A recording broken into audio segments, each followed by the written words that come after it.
नमस्कार, मी Vaishnavi Kadam. Business talk Marathi या खास मराठी पॉडकास्टमध्ये तुमच्या सगळ्यांचं पुन्हा एकदा स्वागत आहे. आज आपल्यासोबत आहे 40 वर्षाचा गणित शिकवण्याचा अमूल्य अनुभव असलेले संभाजी ज्योतिबा बुगडे सर, ज्यांच्या मार्गदर्शनात शेकडो विद्यार्थ्यांनी 100 पैकी 100 मार्क्स मिळवलेत आणि बोर्डात मेरिट लिस्ट गाठली आहे. आज आपण जाणून घेणार आहोत त्यांचा प्रवास, वैदिक मॅथ्सची कमाल आणि त्यांनी स्वतः तयार केलेले शिक्षण सॉफ्टवेअर. चला तर मग सुरू करूया आजचा पॉडकास्ट गणिताची भीती घालवणाऱ्या एका प्रेरणादायी शिक्षकांसोबत. सर नमस्कार. नमस्कार. बिझनेस टॉक मराठीमध्ये तुमचं स्वागत आहे. धन्यवाद मॅम. सर, आपल्या शिकवण्याची सुरुवात कशी झाली? म्हणजे 40 वर्ष हे खरं तर एक माइलस्टोन आहे. हो हो. ॲक्च्युली मी वयाच्या 17-18 वर्षापासून मुलांना शिकवतो. मी FY-BScलाच असताना मी क्लासेस सुरू केले. गुरुकुल क्लास, शैक्षणिक क्लासेस भायखळा आणि डिलाय रोडला. त्यानंतर प्रवास 1-2 वर्षानंतर आम्ही वरळीलाही सुरू केला. आणि कॉलेज करत असताना कॉलेजच्या काही मित्रांसोबत छानपैकी ही आवड पहिल्यापासूनच, म्हणजे मी 8वीला असताना ठरवलं होतं मला गणिताचा शिक्षक व्हायचं आहे. माझं एम म्हणा किंवा उद्दिष्ट असं ठरलेलं होतं, मला गणिताचा शिक्षक व्हायचं आहे.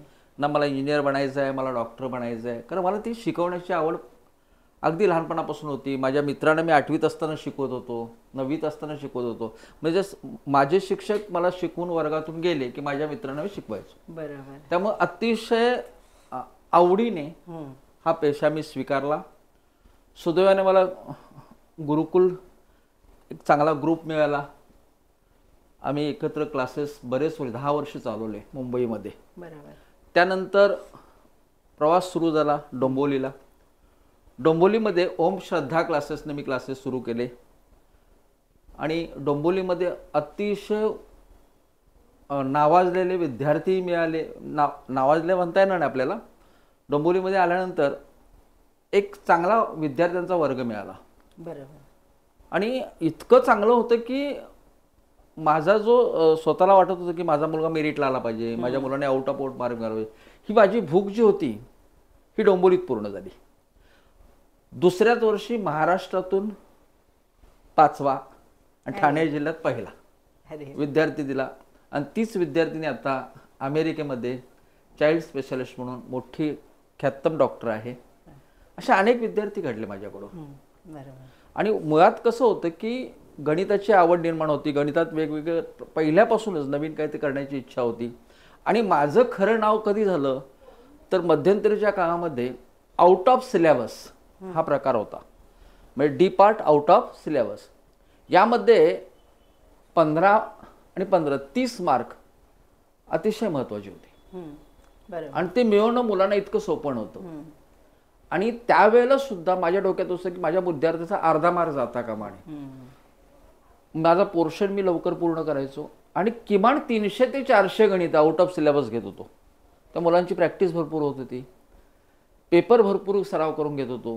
त्यामुळे मुलं सहज मेरिटला यायचे. आणि प्रत्येक वर्षी मला डोंबिवलीने 4-5 विद्यार्थी मेरिटचे दिले आणि मी त्यांना घडवत गेलो. हळूहळू क्लास मोठा झाला, क्लासचा व्याप वाढला. मग मुंबई बंद झाली आणि पूर्ण वेळ मग डोंबिवलीतच क्लासेस घ्यायला सुरुवात झाली. गेले 2012 पर्यंत मी क्लास चालवले, नो डाऊट. त्यानंतर ठरवलं की आता आपल्याला थांबायला पाहिजे. किती वर्ष आपण तेच शिकवायचं. आणि मग मी थोडासा पॉज घेतला आणि मग माझी जी आवड होती शेतीची, ती शेती करण्यासाठी मी ठरवलं की 2-3 वर्ष मला शेतामध्ये काहीतरी वेगळं करायचं आहे. परंतु माझ्यातला शिक्षक शांत बसत नव्हता. मला नेहमी सांगायचं की नाही काहीतरी, अरे तुझा प्रांत शिकवण्याचा आहे, तू आवड ठीक आहे शेती आहे, पण तरी सुद्धा तू चुकीचं करतोयस. आणि मग कुठंतरी माझ्याच एखाद्या विद्यार्थ्याने मला सांगितलं की सर शिकवणं बंद करू नका. तो लंडनला प्राध्यापक आहे आणि त्याने मला सांगितलं सर वेगळं काहीतरी करा. म्हटलं वेगळं काय करू, आता खरंच कंटाळा आलाय. मग त्या विद्यार्थ्याने मला सॉफ्टवेअरच्या साहाय्याने ते कसे शिकवतात, सॉफ्टवेअर कसं डेव्हलप करतात याविषयी माहिती दिली. ठीक आहे म्हटलं, हे नवीन आहे. मग शेती करत असताना कामगारांना काम दिलं की मला माझ्याकडे वेळ असायचा. मग मी ते मॅथमॅटिक्स कसं डेव्हलप करता येईल, हे छान. त्यासाठी कोणते कोणते कोर्सेस आहेत, हे सगळे कोर्सेस मी ऑनलाईन शिकून घेतले, त्याचा अभ्यास केला आणि सॉफ्टवेअर तयार केलं. आता 7वी 8वी 9वी 10वी चारही वर्गांची CBSE आणि स्टेट बोर्डची सॉफ्टवेअर तयार आहेत. त्याच्या सहाय्याने विद्यार्थ्यांना मी शिकवतो. आता परत मी शिकवायला सुरू केलं, आता परत शिकवतोय. आणि मग मध्यंतरी माझे जे शिक्षक होते, अर्थात आम्ही घडलो, आमचे शिक्षक चांगले होते. आणि विद्यार्थ्यांना घडवणारा शिक्षक असेल चांगला तरच विद्यार्थी घडतो. एक साधा आहे. बरोबर. क्लास AC आहे का, क्लासमध्ये सगळ्या सुविधा आहेत का, आणखी काय, यापेक्षा शिक्षक चांगला आहे का, हे पालकांनी जाणीवपूर्वक बघायला पाहिजे. बरोबर.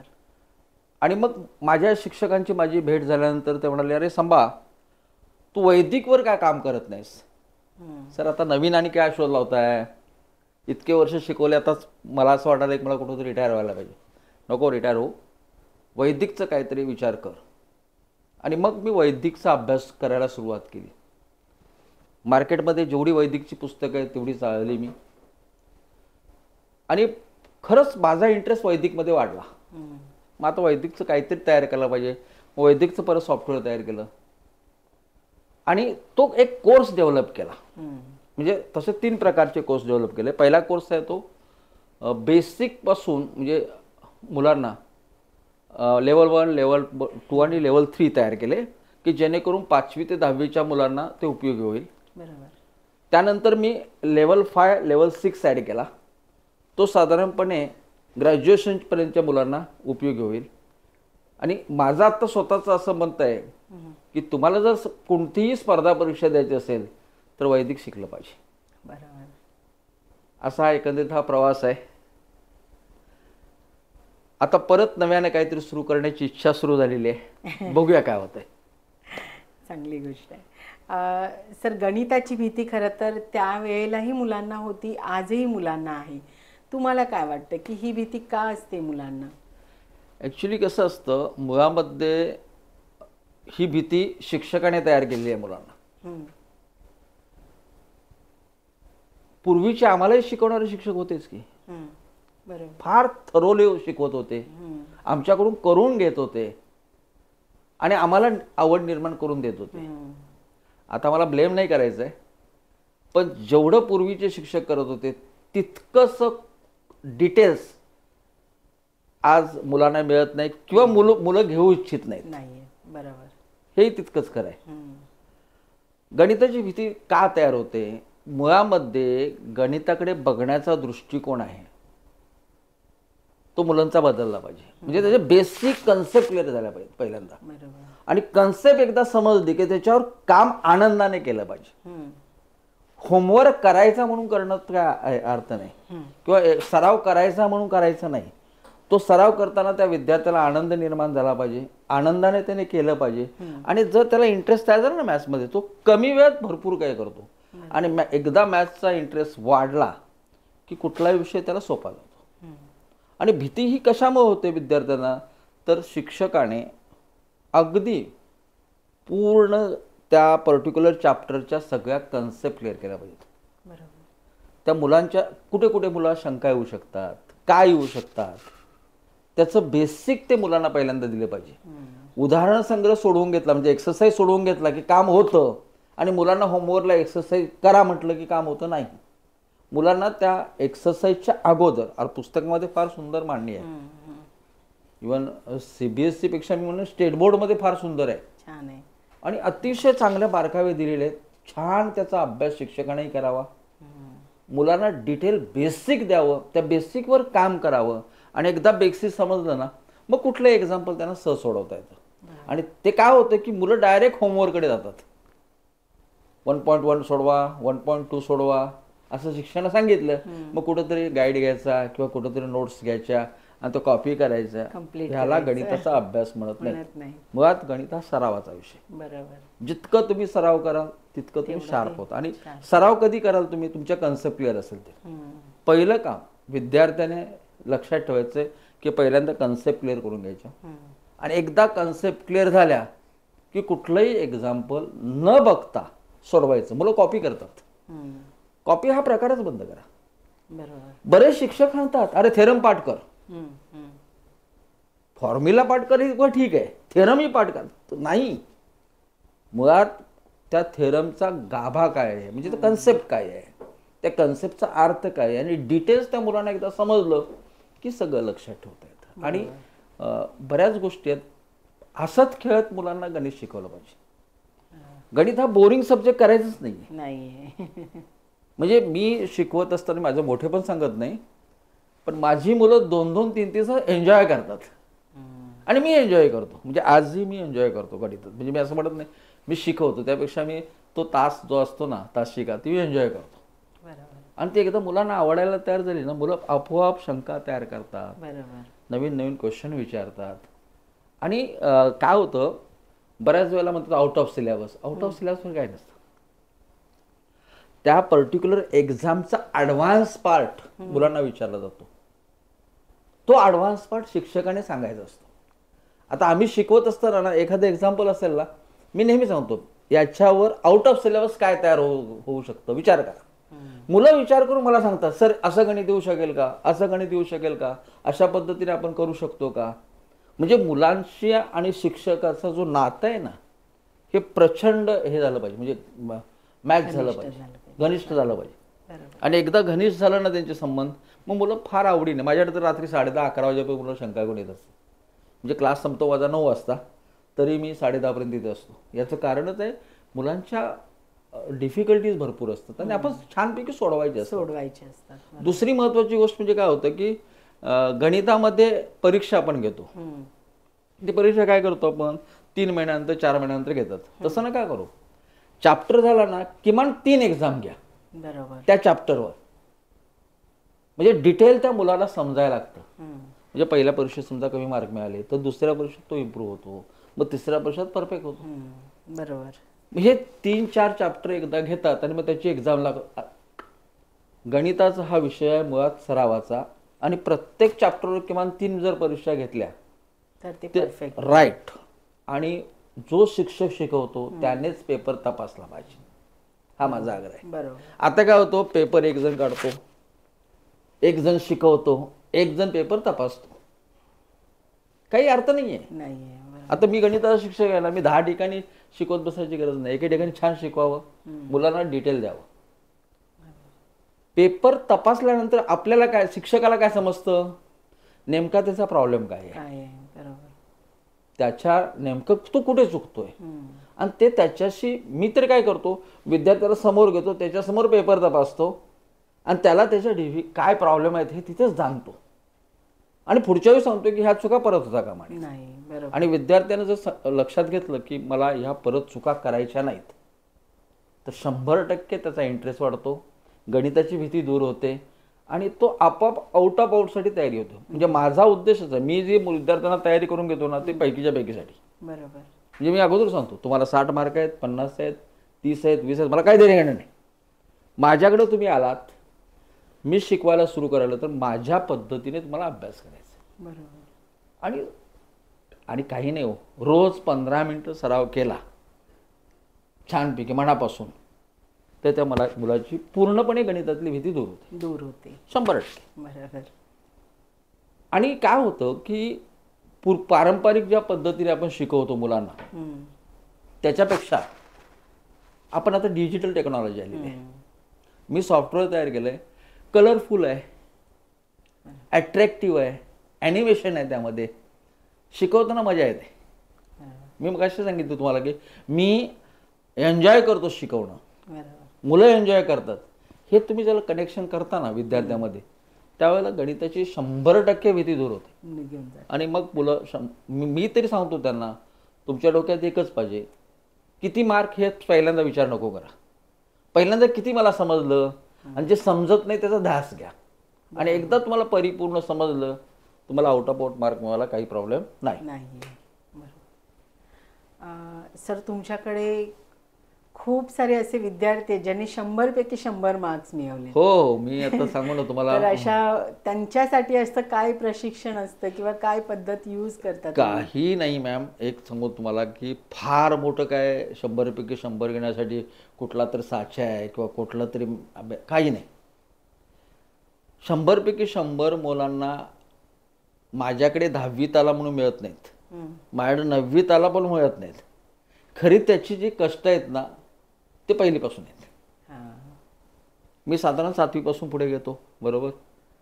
पण खरोखरच त्या पालकांनी, त्या मुलांनी, त्याच्या शिक्षकांनी हम्म, हम्म. 5वीपासून अगदी म्हणजे 5वीपासून सुद्धा तरी अगदी त्याच्यावर जर लक्ष दिलं व्यवस्थित तर मग त्याची शिदोरी तयार होते. अचानक 10वीत आला म्हणून आउट ऑफ आउट मार्क मिळत नाहीत. तो विद्यार्थी फार फार तर 100 आउट ऑफ 95च काढेल. 95 तो 100 हा प्रवास फार कठीण आहे, कारण इथे आव्हानात्मक प्रश्न आहेत, बरोबर. आउट ऑफ सिलेबस क्वेश्चन असतात, बरोबर. इथे फार कस लागते. पेपर तपासत असताना सुद्धा जे परीक्षक आहेत त्यांच्या फार अपेक्षा असतात आणि त्या पूर्ण कराव्या लागतात. म्हणजे 95 तो 100 हा प्रवास फार अवघड आहे, डिफिकल्ट आहे. हां. आणि त्याच्यासाठी एकच आहे की तुम्ही जितके पेपर सोडवाल, जितके रिवाईज कराल, बरोबर. जितके परिपूर्ण त्या सब्जेक्टमधलं तुमच्यामध्ये येणार, तुमच्या कन्सेप्ट सगळे क्लिअर झालेले असतात, मग तुम्हाला कुठलाही क्वेश्चन दिला तर ते मग गडबडत नाही. बरोबर. थोडीशी चूकसुद्धा आपल्याला 1 मार्क लगेच कमी होतो.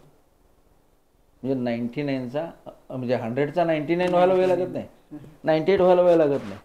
100 आउट ऑफ 100 घेण्यासाठी प्रचंड मुलांची मेहनत असते. म्हणजे मी जर शिकवत असेल तर माझ्यापेक्षा 10 पटीने मुलं काम करतात त्याच्यावर. म्हणजे मी तुम्ही इमॅजिन नाही करणार, मी गणिताची जवळजवळ नाही होणार 50 एक पेपर सोडून घेतो, त्यावेळेला त्यांची तयारी होते. बरोबर. जेवढी जास्त Yes. प्रॅक्टिस तेवढं जास्त मी सांगितलं की प्रत्येक चॅप्टर मी 3 पेपर घेतो. बरोबर. पहिल्यांदा म्हणजे पर्टिक्युलर पार्ट, मग परत पर्टिक्युलर पार्ट आणि मग पूर्ण पार्टवर त्या चॅप्टरच्या. त्यामुळं काय होतं की 3 वेळा पेपर तो सोडवला चॅप्टरचा, त्यांचा काही शिल्लकच राहत नाही. राहत नाही. बरोबर. त्यानंतर मग टर्मिनलचा असतो, 6माही परीक्षा असते, त्याचे 1-2 पेपर घेतो आणि मग आता 10 पेपर मी प्रिलिमचे घेतो.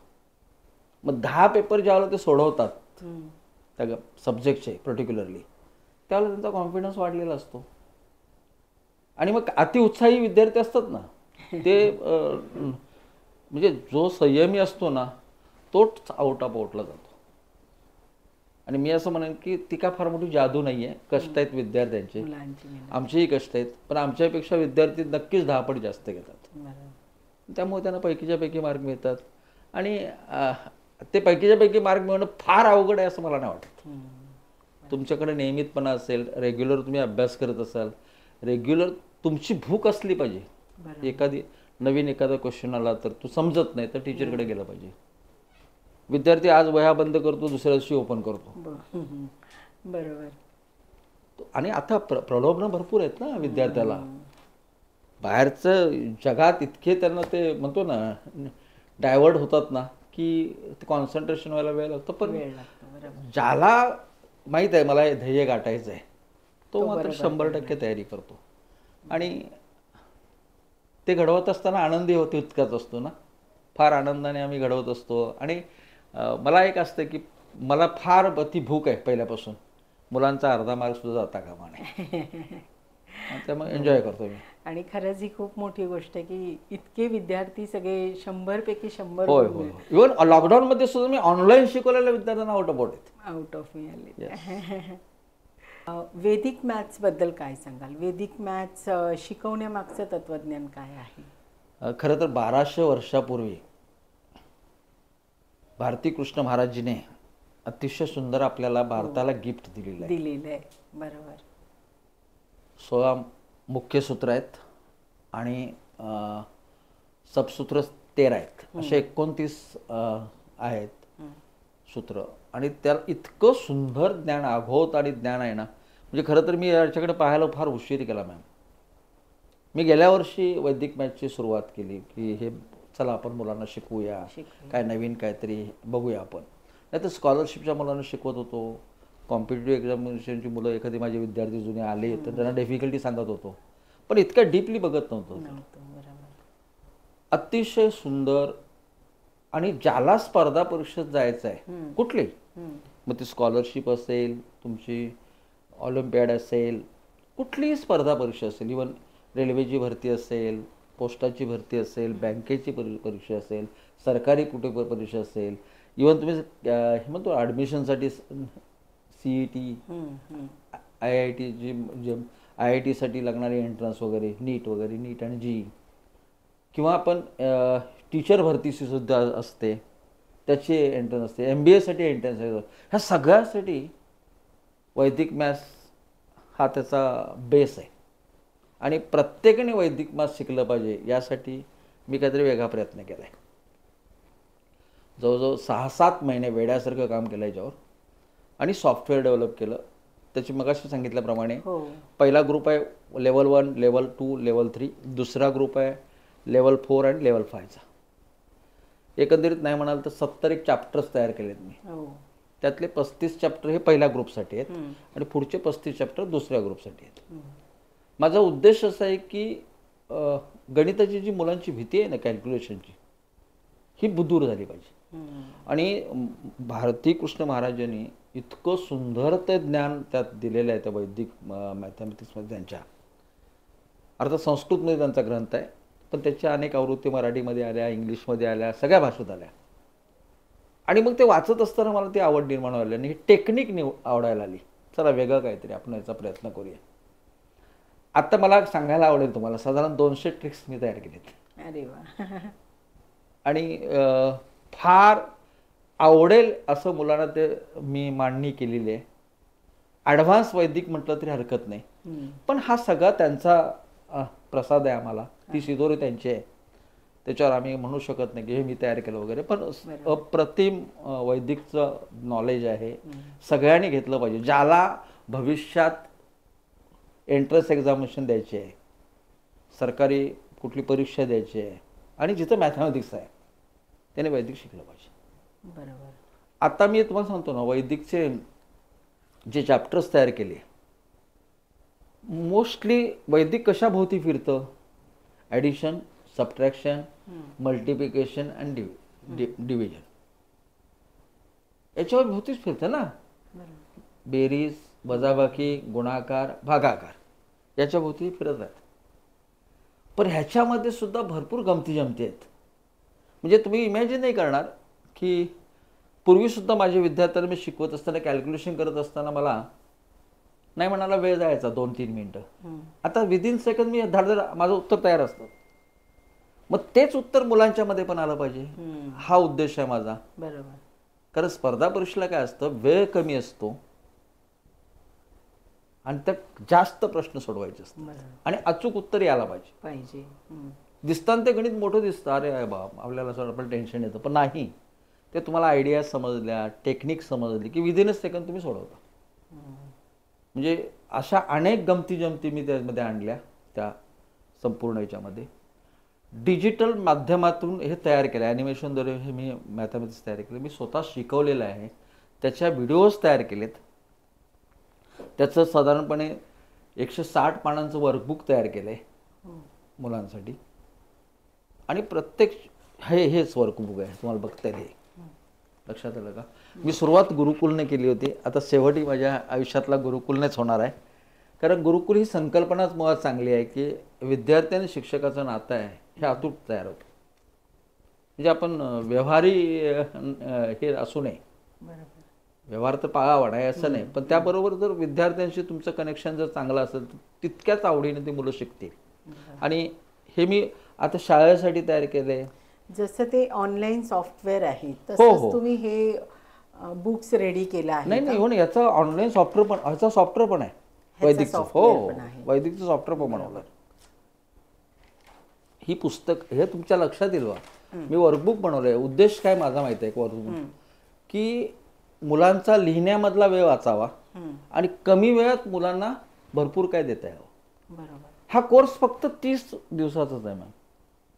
30 दिवसामध्ये अतिशय सुंदर वैदिक मॅथमॅटिक्स शिकवतात. तर रोज 1 तास मी रोज 1 तास शिकवतो. मुलं कमीत कमी 1 तास घरी काम करतात. बरोबर.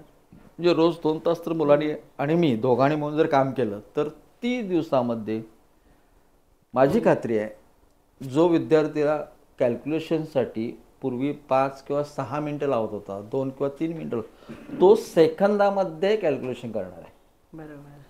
काही गोष्टींचं कॅल्क्युलेशन तो विदिन ए सेकंद, म्हणजे 2 सेकंदात वगैरे तो उत्तर देणार आपल्याला. बरोबर. म्हणजे इतकं ते फास्ट होतं. ह्याच्यासाठी काही एज लिमिट वगैरे आहे का सर? वैदिकसाठी असं म्हणून की साधारणपणे 5वी ते ग्रॅज्युएशनमधला कुठलाही विद्यार्थी वैदिक मॅथमॅटिक्स छानपैकी सगळ्या लेवल पूर्ण करू शकतो. 5वी पासूनचा विद्यार्थी. 5वी पासून? हो, 5वी ते अगदी ग्रॅज्युएशनपर्यंत. कारण स्पर्धा परीक्षा सुद्धा नंतर एंट्रन्स एक्झामिनेशन सिलेक्शनसाठी लागणाऱ्या परीक्षा ज्या आहेत त्या ग्रॅज्युएशन नंतर मुलं देतात ना. रेल्वेची देतात, पोस्टाची देतात, म्युन्सिपाल्टीमध्ये कुठेतरी असेल तिथलीही परीक्षा देतात. एंट्रन्स एक्झाम भरपूर आहेत ना. वैदिक मॅथ्स आपण पूर्वीपासून बऱ्याच वर्षापासून 1200 वर्षापासून आपली आणि पहिल्यांदा सांगतो तुम्हाला याचा शोध भारतानंच लावलेला आहे. वैदिक मॅथमॅटिक्सचा जन्म भारतात झालाय. जन्म भारतात झालाय. आता जगभर ते सगळे वैदिक मॅथमॅटिक्स करतायत, पण सुरुवात भारताकडे अमोल ज्ञान आहे, नो डाऊट. पण तुम्ही सॉफ्टवेअर म्हणून हे अजून थोडं इझी केलं असं मला वाटतं की मुलांना शिकण्यासाठी ही खूप. आता माझ्याकडे कसं आहे मॅम, मी शिकवत असतो पर्टिक्युलर कन्सेप्ट असेल ना, ती कन्सेप्ट शिकवत असताना किमान 10 ते 15 उदाहरण छान मी स्वतः सोडवून दाखवतो. बरोबर. माझ्या व्हिडिओमध्ये सगळं मी दिलेलं आहे. आणि त्याच्यात 3पट होमवर्क आहे. म्हणजे 15 गणितं जर मी सोडवून दाखवलं तर तुम्हाला आणखी 40 एक्झाम्पल तुम्हाला सरावासाठी आहेत. टोटल जर विचार केला तर साधारण 3-1 हजार मुलं एक एक्झाम्पल सॉल्व्ह करतात. तर प्रॅक्टिसनेच होतं, त्याने practice make perfect, no doubt. बरोबर. जसं तुम्ही वैदिक मॅथ्ससाठी सॉफ्टवेअर बनवले तसेच मी ऐकलंय तुम्ही 8वी 9वी 10वी नाही 7वी पासून मॅम. 7वी बनवलं, 8वी बनवलं, 9वी 10वी. आता मी माझे जे बनवले सॉफ्टवेअर्स आहेत ना, आता माझा प्रोग्राम ठरलेला आहे की टीचरना ट्रेनिंग द्यायचं, त्यांना सॉफ्टवेअर द्यायचं आणि त्यांना इन्स्टिट्यूट करायचं तुम्ही या पद्धतीने शिकवा, तुमचा वेळ वाचेल. साधारण वेळ किती वाचतो माहिती आहे मॅडम? जर सर्वसाधारण शिक्षकाला 100 तास शिका लागत असतील शिकवण्यासाठी तो पर्टिक्युलर सिलेबस, तर हा सॉफ्टवेअरच्या सहाय्याने शिकवला तुम्हाला फक्त 30 ते 35 तास लागतात. म्हणजे अगदी नाही 70% नाही, आपण 60% नक्की वेळ वाचू शकतो. एनर्जी वाचते आणि वेळ पण वाचतो आणि लवकर अभ्यासक्रम पूर्ण झाल्यानंतर तुम्हाला भरपूर रिव्हिजन घेता येते. आज मी सांगतोय ना, मी 3 एक्झाम घेतो प्रत्येक चॅप्टरवर, ह्याचं कारणच ते. कमी वेळात माझं शिकवण होतं आणि उरलेला वेळ मी रिव्हिजनला वापरतो आणि पेपर घ्यायला वापरतो. मुलं आवडीने करतात. गणितात असं काय म्हणतात ना, विद्यार्थी आल्यानंतर बऱ्याच विद्यार्थी ते गणित म्हटलं की आट्या पडतात त्यांच्या. सगळ्यांनाच त्याची भीती असते. ठीक आहे पहिल्यांदा येईल, पण एकदा तुला समजलं की तू आनंदाने स्वीकारलं पाहिजे. बा शिक्षणामध्ये तुम्ही कुठलाही विषय असेल तुमचा आवडीचा, प्रत्येकाचा वेगळा आवडीचा असू शकतो. कोणाला गणित आवडतं, कोणाला सायन्स आवडतं, कोणाला हिस्ट्री आवडते. 10-15 ठिकाणी छान चौकशी करणार प्रत्येक गोष्टीची आणि मगच मुलाला ऍडमिशन मिळणार. आता तसं नाही. आता पालकांचा वेगळा ट्रेंड झालाय. किती दिवसाला क्लास पॉश आहे, एसी आहे का, तो शिक्षक सुटफुटात आहे का, वगैरे वगैरे वगैरे. त्याच्या डोक्यात अनेक प्रश्न आहेत. इंटिरियर छान आहे हो, तसं नाही. मेन शिक्षक शिकवणारा चांगला आहे का हे शोधा आणि मग त्या क्लासला ऍडमिशन घ्या. बरोबर. मी कुणाला कुठल्या शिक्षकाविषयी कुठल्या क्लासविषयी मला इथं बोलायची काही गरज नाही. मला ते आवडतही नाही दुसऱ्याविषयी वाईट बोलणं. पण पालकांना बोलेन, पूर्वीचे पालक फार चांगले होते, फार चौकस होते, फार प्रत्येक गोष्ट अक्षरशः प्रत्येक क्लासची प्रत्येक शिक्षकाची कसून चौकशी करत आणि मगच ऍडमिशन घेत.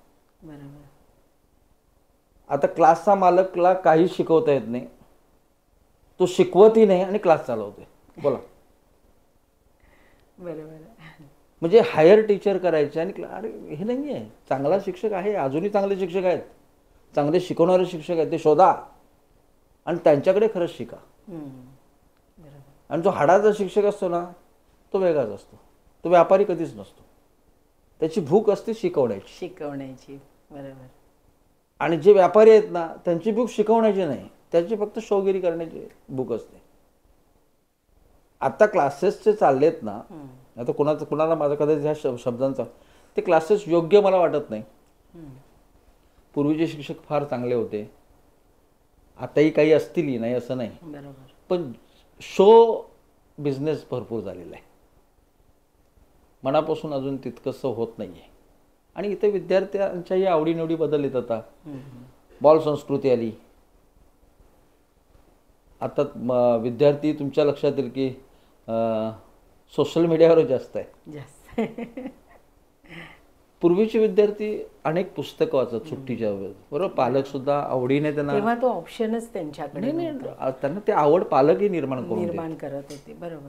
सुट्टी असेल, व्हॅकेशन मध्ये पुस्तक वाचणे हा एकमेव साधन त्यांच्याकडे. आम्ही शिवाजी महाराजांच्या विषयी बरीच पुस्तकं वाचली, सावरकरांच्या विषयी बरीच पुस्तकं वाचली. अनेक लोकांचे जे काही एक म्हणतो ना आपले आयडियल आहेत, किती जणांची पुस्तकं आम्हाला वाचायला मिळाली. महाभारत वाचलं, रामायण वाचलं, अतिशय चांगलं वाचन होत होतं.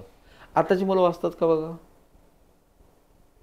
आताची मुलं वाचनामध्ये फार कमी आहे. त्यांना वाचायपेक्षा ते म्हणतील आम्ही काय पाहिजे लगेच सर्च करतील यूट्यूबवर किंवा नेटवर, गुगलवर सर्च करतील आणि मग ती माहिती जमा करतात. 7वी, 8वी, 9वी, 10वी या वर्गांचे मी ठरवलं की सॉफ्टवेअरच्या सहाय्याने मुलांना शिकवू.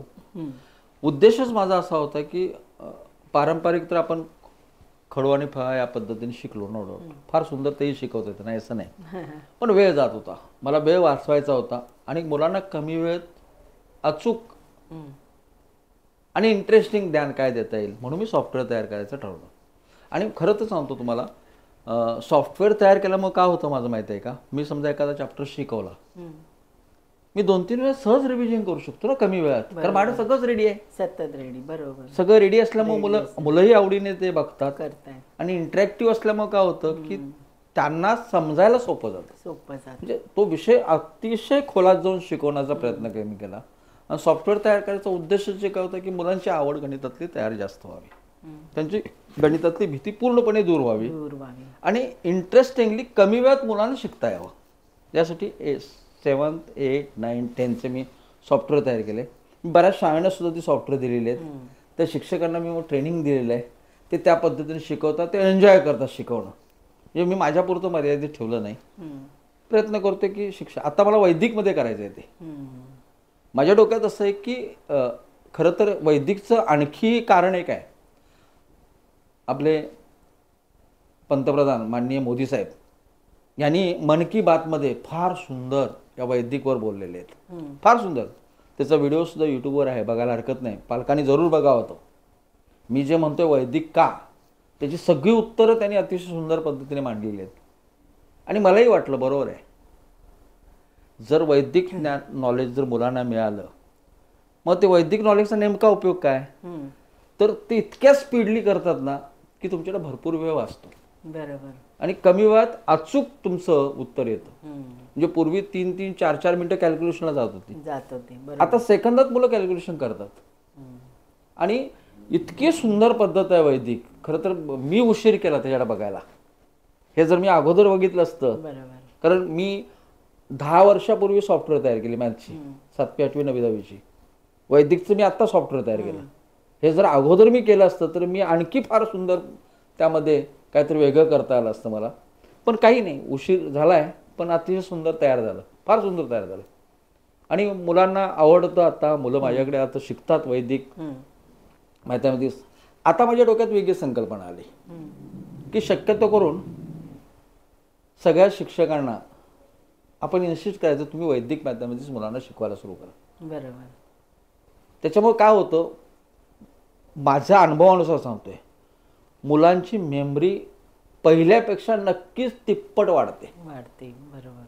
पूर्वी जी काय त्याचा IQ असेल त्याच्यापेक्षा तिप्पट वाढतो. आणि तो पूर्वीसारखा लेझी राहत नाही, अतिशय आनंदाने सगळं करायला तयार होतो. याचा अर्थ त्याचा इंटरेस्ट वाढलेला आहे. म्हणजे वैदिक मी इंटरेस्टही वाढतो आणि मुलांना आवड निर्माण होते. बरोबर. आणि हे प्रत्येक शिक्षकाने करावं, हे तुमच्या माध्यमातून ह्या मला सांगावंसारखं वाटतं. आणि याच्यासाठी मी एक योजना आणलेली आहे. काय केलेलं आहे माहिती आहे का, जसं मी 8, 9, 10ची सुद्धा सॉफ्टवेअर शिक्षकांना देतो, त्यांना ट्रेनिंग देतो आणि त्यांना शिकवायला सांगतो, मी या अतिशय चांगल्या पद्धतीने मुलांना शिकवा आणि कमी वेळात शिकवता होता, रिव्हिजन भरपूर करता येते. बरोबर. तसंच वैदिकचा तुम्ही करणार होते की प्रत्येक जे इंटरेस्टेड आहेत की मला वैदिक मुलांना शिकवायचं आहे आणि 2 पैसे कमवायचे पण आहेत, हे अर्थात हे असं नुसतंच शिकवायचं नाही, त्या माध्यमातून तुमची एक बिझनेस उभा राहणार आहे. तर मी तुम्हाला काय देणार आहे, वैदिकचं सॉफ्टवेअर देणार, वैदिकचं मी तुम्हाला वर्कबुक देणार, माझ्या सगळ्या व्हिडिओज देणार, आयडियाजप्रमाणे कसं मी शिकवलं आहे त्याप्रमाणे सगळ्या व्हिडिओज तुम्हाला मिळणार. तुम्ही त्याचा छान अभ्यास करा आणि मुलांना छान शिकवा. आणि कोर्स आपण फक्त 30 दिवसाचा केला आहे. म्हणजे पहिला 30 दिवसात तुम्ही एका महिन्यात समजा हा कोर्स केला, पुढच्या महिन्यात दुसरा कोर्स, म्हणजे प्रत्येक महिन्याला असं तुम्ही अगदी जूनपासून ते जानेवारीपर्यंत. बरोबर. फेब्रुवारी मार्च समजा ॲन्युअल एक्झाम असते, आपण मुलं येणार नाहीत आपल्याकडे वगैरे पण अगदी जूनपासून अगदी मेपासून सुद्धा जानेवारीपर्यंत तुम्ही काम करू शकता. बरोबर. म्हणजे 6-7 बॅचेस तुमच्या निघतात आणि तुम्हाला अर्निंग पण चांगलं मिळू शकतं. आज नाही म्हणाला भरपूर लोक, प्रत्येकजण वेगवेगळे पैसे घेतात. यूट्यूबवर एक व्हिडिओ पाहिला होता मी टेबल्सवर. खरं तर आता आमच्या शिक्षकाने आम्हाला काय शिकवलं, 1 to 30 पर्यंत पाढे पाठ करा, ते आम्ही केले. आम्हाला जसं मल्टिप्लिकेशन समजायला आलं तसं नंतर पाड्यांचा विसर झाला आणि आम्ही फक्त पाडे बाजूला ठेवले आणि मल्टिप्लिकेशन करायला शिकलो जास्त करून. बरोबर. पण तुम्हाला सांगू ना, माझी अशी इच्छा आहे, या माध्यमातून सांगतो तुम्हाला, कमीत कमी 1 to 30 हे टेबल्स मुलांना पाठ पाहिजेच. बरोबर. तुमचा IQ, तुमची ग्रोथ होणार आहे त्याच्यामुळे, तुम्हाला हे पाठ असेल तर. बरोबर. यामध्ये असं एक आलं की किती, एक म्हणजे पहिले 1 पासून ते 99 पर्यंत पाढे पाठ. म्हटलं हे वेगळं आहे काहीतरी, आपण बघूया म्हणून मी ते बघितलं. बघितल्यानंतर पाढे लिहायचे कसे हे त्यांनी शॉर्टकट सांगितलं, नो डाऊट. पाढे पाठ नाहीत, म्हणजे कमी वेळात कॅल्क्युलेशन फटफट कसं करता येतं, कसं लिहिता येतं. मला ते बरं वाटलं. अरे चला, मग मी त्याचे 3 पार्ट केले. मी माझा शोध सुरू होतो लगेच. मग मी ते 3 प्रकार केले. पहिला प्रकार असं की शेवटी 1 असताना पाढा कसा तयार होतो. दुसरा प्रकार शेवटी 9 असताना पाढा कसा तयार होतो, टेबल कसं तयार होतो. आणि 9 आणि 1 हे दोन्ही नसेल तर टेबल कसं तयार करायचं, हे तिन्ही मी छानपैकी माझ्या या सॉफ्टवेअरमध्ये मांडलेलं आहे. म्हणजे उद्देश काय की त्या मुलाला ती भीती जी आहे ना, ही भीतीच काढायचा आपला प्रयत्न पाहिजे. येस. बरोबर. आणि त्यासाठी अतिशय आता ॲडिशन, बरेच जण ॲडिशनमध्ये आणखी काय तुम्ही वेगळं, वैदिकमध्ये काय शिकवणार आहात, सबट्रॅक्शनमध्ये वेगळं काय शिकवणार आहात, मल्टिप्लिकेशनमध्ये काय शिकवणार. आम्ही तर शिकलो ना बेसिक. वैदिकमध्ये असं वेगळं काय आहे हे मलाही वाटत होतं. पण जसा अभ्यास मी केला तसं मल्टिप्लिकेशनमध्ये साधारणपणे 67 पार्ट आहेत, म्हणजे ट्रिक्स आहेत. तुम्हाला ह्याच्यामध्ये सुद्धा डिव्हिजनमध्ये सुद्धा जवळजवळ 30-35 ट्रिक्स आहेत. ॲडिशनमध्ये ट्रिक्स आहेत वेगवेगळ्या, सबट्रॅक्शनमध्ये वेगवेगळ्या ट्रिक्स आहेत. ह्या आयडियांचा उपयोग करून मुलं कमी वेळात फटाफट उत्तर देऊ शकतात आणि एन्जॉय करतात, नो डाऊट. म्हणजे सुट्टीच्या दिवसात तरी मी पालकांनी त्यांना सांगेन तरी 100% आपल्या मुलांकडून वैदिकचा अभ्यास करून घ्या. हो, बरोबर. ज्याचा त्यांना लाईफ टाईमसाठी. येस, लाईफ टाईम, कायमस्वरूपी. इव्हन आता सुद्धा बऱ्याच शिक्षकांनी हा व्यवसाय सुद्धा स्वीकारायला हरकत नाही, कारण ही गरज आहे मुलांना. गरज आहे. बरोबर. त्यामुळे तुम्ही काय शिकवताय, 2 पैसे तुम्हालाही मिळाले पाहिजेत आणि विद्यार्थ्यांना नॉलेजही वाढलं पाहिजे. नॉलेज वाढवण्यासाठी अतिशय सुंदर आहे वैदिक, नो डाऊट. आता ह्या सॉफ्टवेअरचा ऑनलाईन ऑफलाईन दोन्ही वेळेला उपयोग होतो का? हो, खरं तर करोनापासून ऑनलाईन हा प्रकार आला. हो, पण त्याच्या अगोदरपासून मी ऑनलाईन घेतो. करोना इतर लोक घ्यायला आले, मी त्याच्या अगोदरपासून ऑनलाईन घेत होतो. पण करोनाने भरपूर शिकवून गेलो आपण, नो डाऊट. मग आणखी नवीन नवीन पद्धती मी कशा मुलांना अट्रॅक्ट करता येईल ऑनलाईनला, त्याचा विचार करायला लागलो. त्याप्रमाणे मी सॉफ्टवेअरमध्ये बदल केले. आणि मला आत्ता ऑफलाईनला मी जसं आनंद स्वतःला घेतोय ऑफलाईनला अर्थात ऑफलाईनला शिकवताना वेगळीच मजा असते, नो डाऊट. ऑनलाईनमध्ये सुद्धा तितकी मजा येते शिकवताना. याचं कारण मी जे तयार केलेलं सॉफ्टवेअर आहे त्याच्या साह्याने ॲनिमेशन साह्याने मी शिकवतो.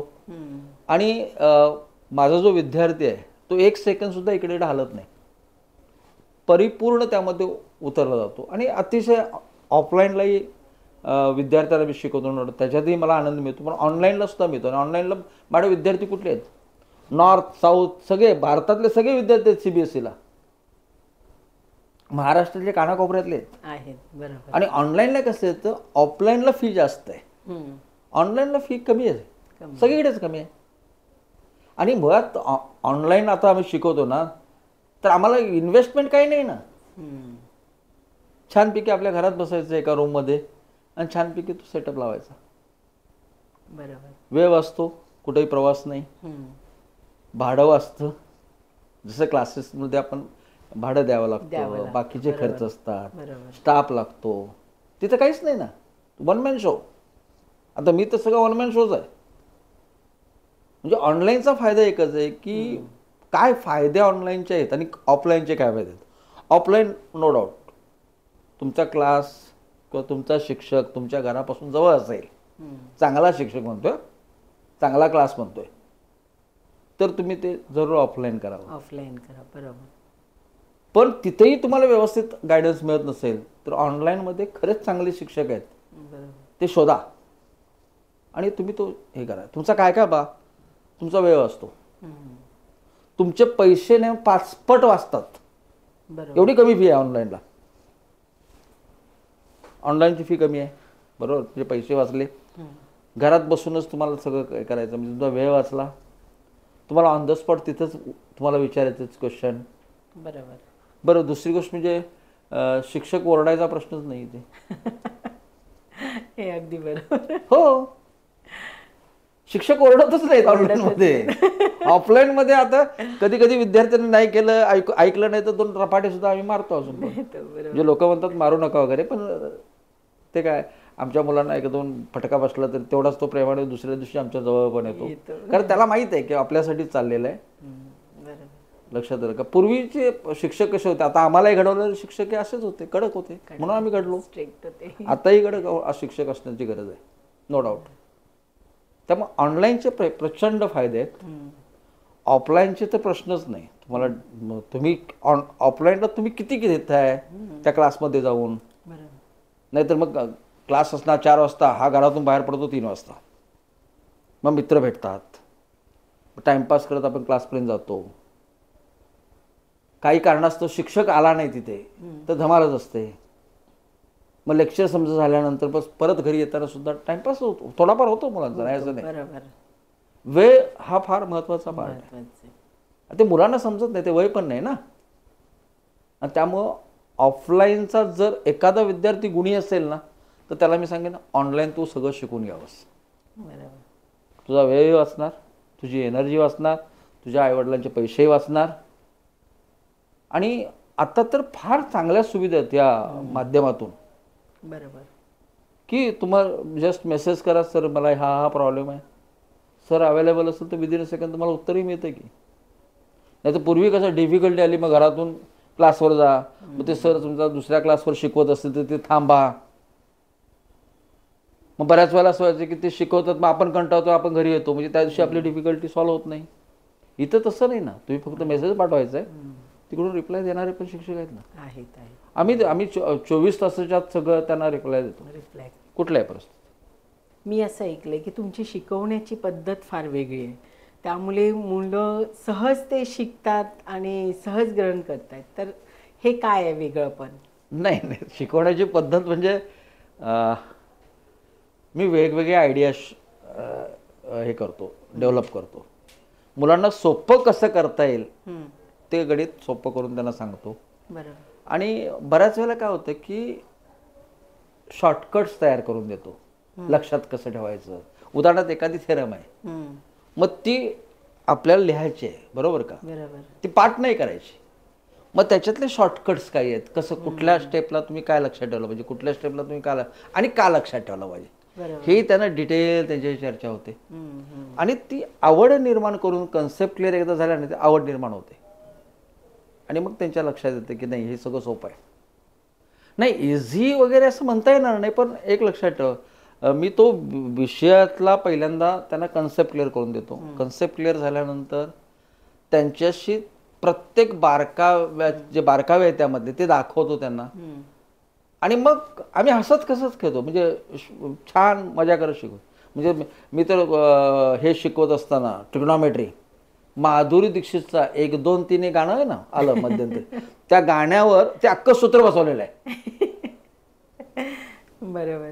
त्या गाण्याच्या स्टेप्स आहेत ना, त्या स्टेप्स दाखवून मुलांना, म्हणजे अक्षरशः मी प्लॅटफॉर्मवर डान्स करतो म्हणजे फार सुंदर नाही, पण त्या स्टेप्स कशा आहेत आणि त्या स्टेपला ते सगळी सूत्र कसं लक्षात ठेवण्यासाठी उपयोग कसा करायचा हे सुद्धा मुलं एन्जॉय करतात. सायमल्टेनियस इक्वेशन मध्ये क्रॉस झालं असं आपण म्हणतो ना, म्हणजे असं गणित असतं, समजा a1x + b1y = c1, a2x + b2y, आणि मग क्रॉस होते, जे कोएफिशियंट आहेत ते सारखे दिसतात, मोठे आकडे असतात ते, बरोबर.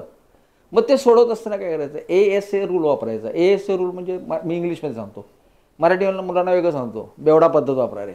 आता बेवडा पद्धत म्हटलं तर कुणाला डोकं फिरायची वेळ, पण नाही, बे म्हणजे बेरीज, व म्हणजे वजाबाकी, डा संबंध डावात नाही आपल्या, परत बेवडा बे, अशी ती कन्सेप्ट तयार करून देतो. म्हणजे ते गणित सोप्या पद्धतीने आपण कसं लक्षात ठेवता येईल, बा हे गणित असालं की असं सोडवायचं आहे, हे गणित असाल तर असं सोडवायचं आहे, अशा त्यांना आयडियाज देत असतो.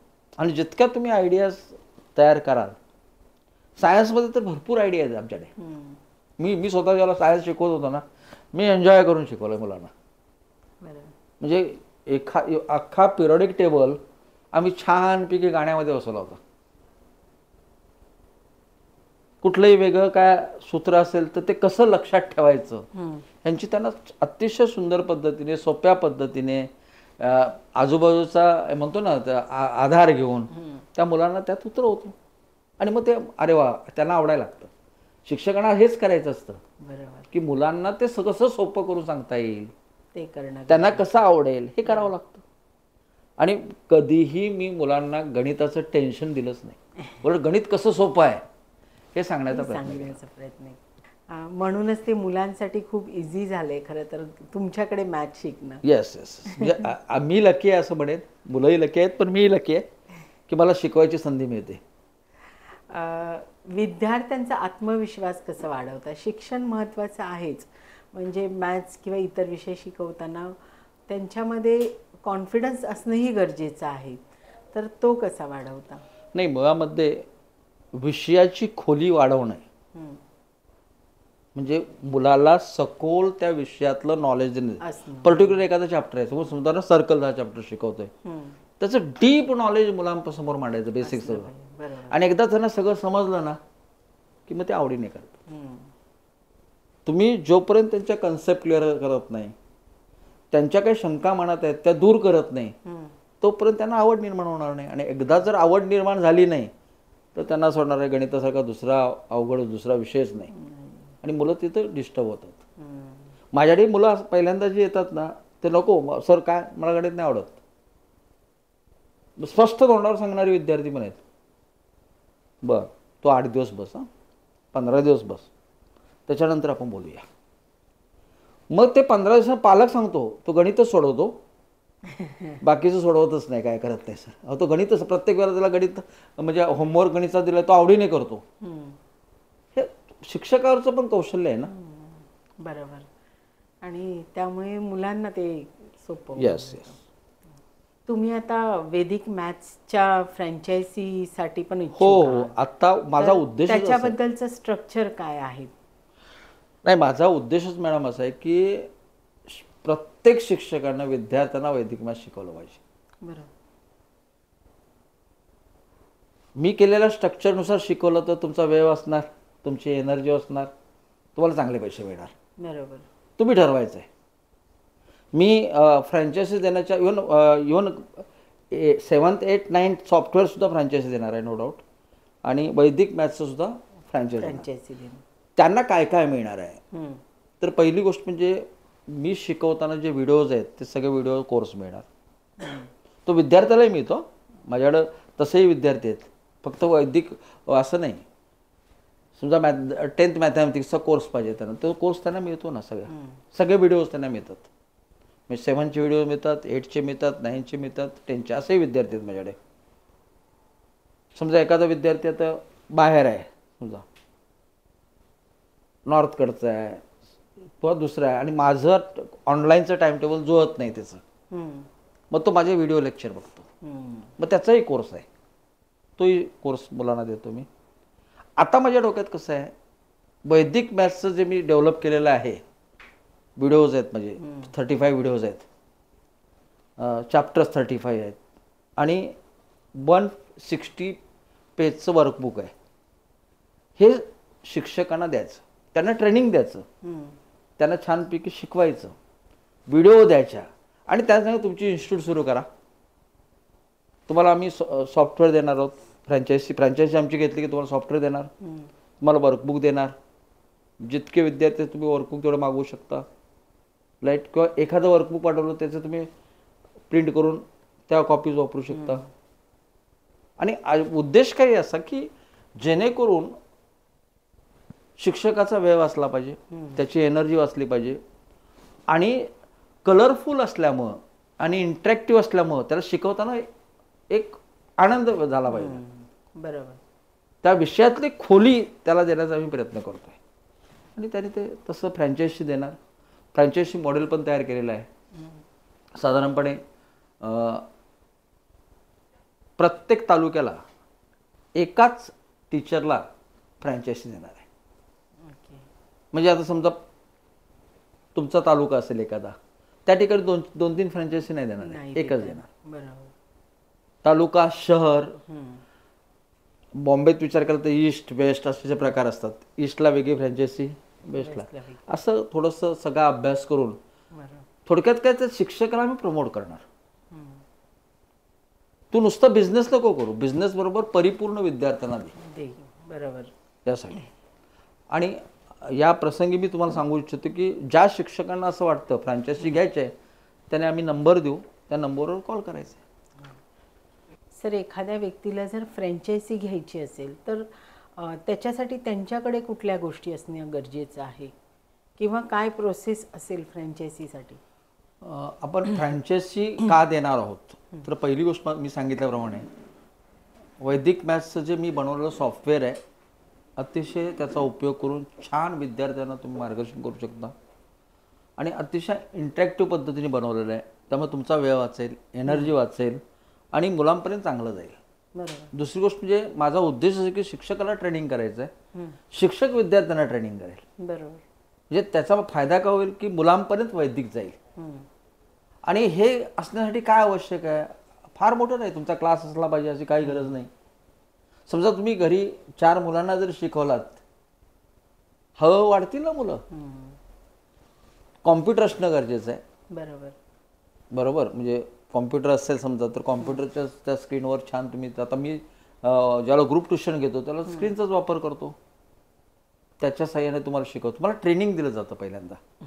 मग त्यानंतर तुम्ही ठरवा कॉम्प्युटरवर शिकवायचं आहे की मोठ्या स्क्रीनवर शिकवायचं आहे, की तुम्ही पॅनल घेणार आहात. आता आमच्याकडे असेल तर वर्गामध्ये पॅनल आहे, पॅनल बोर्ड आहे. आजकाल पूर्वी पॅनल बोर्डची किंमत जास्त होती, 3 लाख, 3.5 लाख, 4 लाख होती. आता पॅनल बोर्ड हे 50,000 पासून ते लाखापर्यंत चांगलं मिळालेलं आहे.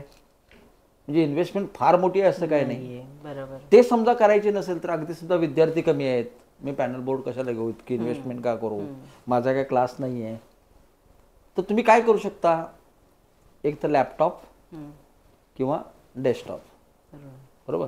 त्या स्क्रीनवरच्या सहाय्याने पण तुम्ही 5-6 मुलांना ग्रुप करून शिकवू शकता. राईट. कसं शिकवायचं, काय करायला पाहिजे, हे सगळं आम्ही ट्रेनिंग देणार तुम्हाला. बरोबर. एव्हरीथिंग तुम्हाला सगळं आम्ही पुरवणार आहोत. तुमच्या काही शंका असेल तर सगळं आम्ही दुरुस्त करणार. फक्त तुमची तयारी पाहिजे. मला शिकायचं आहे आणि मुलांना शिकवायचं, बस. फार मोठी इन्व्हेस्टमेंट नाही आहे मॅम. वर्षभरासाठी आमच्या संस्थेला तुम्ही काय देणार आहात. आता मी तुम्हाला फ्रँचायझी समजा दिली, तुम्ही फ्रँचायझी घेताय, तर नेमकं काय आहे, तर आमची कर्तव्य काय आहेत, तुमची कर्तव्य काय आहेत. तुमची इन्व्हेस्टमेंट काय आहे, लॅपटॉप किंवा डेस्कटॉप. उद्या मुलं वाढली की तुम्ही छानपैकी स्क्रीन घेऊ शकता. बरोबर. बरोबर. किंवा प्रोजेक्टरच्या सहाय्याने पण शिकू शकता. शिकवू शकता. बरोबर. हे तुमच्यावर आहे, तुम्हाला काय करायचं आहे. बरोबर. आम्ही तुम्हाला काय पुरवणार आहोत, तर कसं वैदिक मॅथ्स शिकवायचं याचं ट्रेनिंग देणार आहोत. बरोबर. सॉफ्टवेअर देणार आहोत. बरोबर. तुम्हाला वर्कबुक देणार आहोत. लक्षात आलं का. आणि व्हिडिओ बेस सुद्धा तुम्हाला देणार आहोत. म्हणजे माझे जेवढे मी जे शिकवलेले आहेत व्हिडिओ माझे, ते सगळे व्हिडिओ तुम्हाला मिळणार आहेत. त्यातून तुम्हाला शंका आली तर तुम्हाला एक वेळ दिला जाईल. त्या वेळेत तुम्ही काय करायचं, आम्हाला कॉन्टॅक्ट करायचं किंवा एक व्हॉट्सअपवर मेसेज पाठवायचा. जसं आमचं टाइम टेबल शेड्यूल असेल त्याप्रमाणे मी तुम्हाला लगेच मदत करणार. आणि शक्यतो करून उद्देशच आहे की तो क्लास तुमचा नाही, तो माझा क्लास आहे असं समजून सगळं आम्ही तुम्हाला पुरवणार आहे. आणि फार कमी किंमत आहे. लोकांसारखी फ्रँचायझीला 2 लाख 3 लाख घ्यायची किंवा खर्च करायची काही गरज नाही. माझी फ्रँचायझीला प्रत्येक वर्षी तुम्हाला फक्त 10,000 रुपये द्यायचे आहेत आणि वर्कबुकची अमाऊंट द्यायची. व्हिडिओ फ्री असणार तुम्हाला, सॉफ्टवेअर त्यामध्ये सगळं दिलं जाईल. वर्कबुक कसं असतं, तुमच्याकडे किती विद्यार्थी आहेत त्याप्रमाणे वर्कबुकची प्रिंटिंग कॉस्ट फक्त घेणार आहे मी. बरोबर. समजा त्या प्रिंटिंग कॉस्ट समजा 200 रुपयाच्या वरती येत नाही. 10,200 मध्ये तुमचा बिझनेस वैदिकचा सुरू करू शकता. आणि तुम्हाला सगळं म्हणजे असं नाही वर्षाचे 365 दिवस आम्ही तुम्हाला बांधलेलो आहोत. तुम्ही त्यामध्ये किती बॅच घेऊ शकता. नक्कीच 12 महिन्यात म्हणजे 12 बॅच होतील नाही, आपण म्हणूया की किमान तुम्ही दिवसातून 2 बॅच घेताय. बरोबर. मे पासून ते तुम्ही जानेवारीमध्येच घ्या ना. May, June, July, August, September, October, November, December, जानेवारी 9 बॅचेस तुम्ही 9 दून 18 बॅच करू शकता. ते सोडून देणार 18 बॅचेस. तुम्हाला जरी 6 महिने वर्षातले मिळाले तर तुम्ही छान बॅचेस रन करू शकता. सकाळी 1 तास, संध्याकाळी 1 तास तुम्ही वेळ काढू शकता. तुम्ही वर्किंग असाल समजा तर वर्किंग सुद्धा मधून सुद्धा तुम्ही वेळ काढून तुम्ही छोट्या छोट्या बॅच सुरू करू शकता. बरोबर. आणि तुम्हाला उद्या भविष्यात तुम्हाला असं इतकी अमाऊंट नाही मोजायला लागत. आज मी वेड्यासारखी मेहनत केलेली आहे त्याच्यावर. मी फार कमी किंमत घेतोय. माझा उद्देश एकच आहे की तुम्ही त्याचा उपयोग करून विद्यार्थ्यांना वैदिक मॅथमॅटिक्स द्या, शिकवावं. यस. बरोबर. आणि त्याच्यामुळे काय फायदा होईल मुलांचे. आता वैदिक मग फायदे काय होतात, तर पहिली गोष्ट म्हणजे मुलांचा IQ वाढतो, त्यांचा इंटरेस्ट वाढतो, त्यांची कॅल्क्युलेशन करण्याची जी स्पीड आहे ती वाढते आणि ॲक्युरेसी वाढते. बरोबर. आणि त्यामुळे मुलं काय होतात, डिस्टर्ब अजिबात होत नाहीत. मॅथमॅटिक्स म्हटलं की त्याचा अतिशय उत्साहाचा क्लास सुरू होतो. हा मी केलाय प्रयोग. बरोबर. म्हणजे मध्यंतरी असं होतं की माझ्या एका पालकाने मला सांगितलं हा गणित आवडत नाही, हा गणितात नापास झालाय, सर काय करूया, भीती वाटते याची. काही नाही म्हटलं, वैदिक सुरू करा. 1 महिना पाठवलं त्यांनी. ते 15 दिवसांत सांगायला आले तो गणिताचा अभ्यासाची आवड त्याच्यात निर्माण झालेली. मग तुम्ही जर व्यवस्थित त्याच्याकडून करून घेतलात, आवड निर्माण करून दिली तर मुलं आपल्याला रिस्पॉन्स देतात ना, करतात. यस. छान बिझनेस तयार होऊ शकतो मॅडम. आणि 1 टाइमच तुम्हाला भरायचे आहेत ना. आता तुम्ही 10,000 वर्षाचे म्हणजे महिन्याला तुम्ही किती देताय, 1,000 रुपये पण देत नाही आम्हाला. त्यामुळे साहजिक आहे, बिझनेस प्रॉफिटेबल आहे, नो डाऊट. विचार करा आणि जॉईन व्हा आम्हाला. छानपैकी आपण तुम्हाला सगळी मदत करू. तुम्ही डोंबिवलीत ऑफलाईन ऑनलाईन क्लासेस घेताय. हो. तर ते कसे काय काय आहेत तुमचे क्लास? नाही, पूर्वी माझे सर्व विषयाचे क्लास होते. आता फक्त मी मॅथमॅटिक्स घेतो. 7वी 8वी 9वी 10वी. मराठी मीडियमला घेत नाही. बऱ्याच जणांना मी मराठीत बोलतो म्हणजे लोकांना वाटेल सर मराठी शिकत नाही. मी फक्त इंग्लिश मीडियमला शिकवतो आणि CBSE शिकवतो. इंग्लिशमधूनच. स्टेट आणि CBSE. स्टेट आणि CBSE. 7वी 8वी 9वी 10वी मॅथ्स 3 दिवस स्टेट बोर्डसाठी दिलेले आहेत. दोन्हीही घेतात. हो. ते 3 दिवस मी ह्याला दिले स्टेट बोर्डला आणि 3 दिवस दिलेत मी CBSE. बरोबर. ऑफलाईनही घेतो ऑनलाईन. पण मी असं म्हणजे लांब तुम्ही राहत असेल तर तुम्ही ऑफलाईन जॉईन करू नका, ऑनलाईन जॉईन करा. तुम्ही जवळ असाल माझ्या डोंबिवलीमध्ये, डोंबिवलीत असणाऱ्या विद्यार्थ्यांनी ऑफलाईन जॉईन करायला हरकत नाही. पण डोंबिवलीच्या बाहेर असतील समजा तर त्यांनी ऑनलाईन जॉईन व्हावं ना, ते फार चांगलं आहे. फार चांगलं आहे. बरोबर. पालकांनी मुलांच्या गणित विषयाकडे कसं विशेष लक्ष द्यावं, काय करावं त्यासाठी स्पेशली पालकांना काय suggest नेमकं कराल? मी सांगेन ना, पालकांनी पहिलं काम करावं, गणिताचा चांगला शिक्षक शोधावा,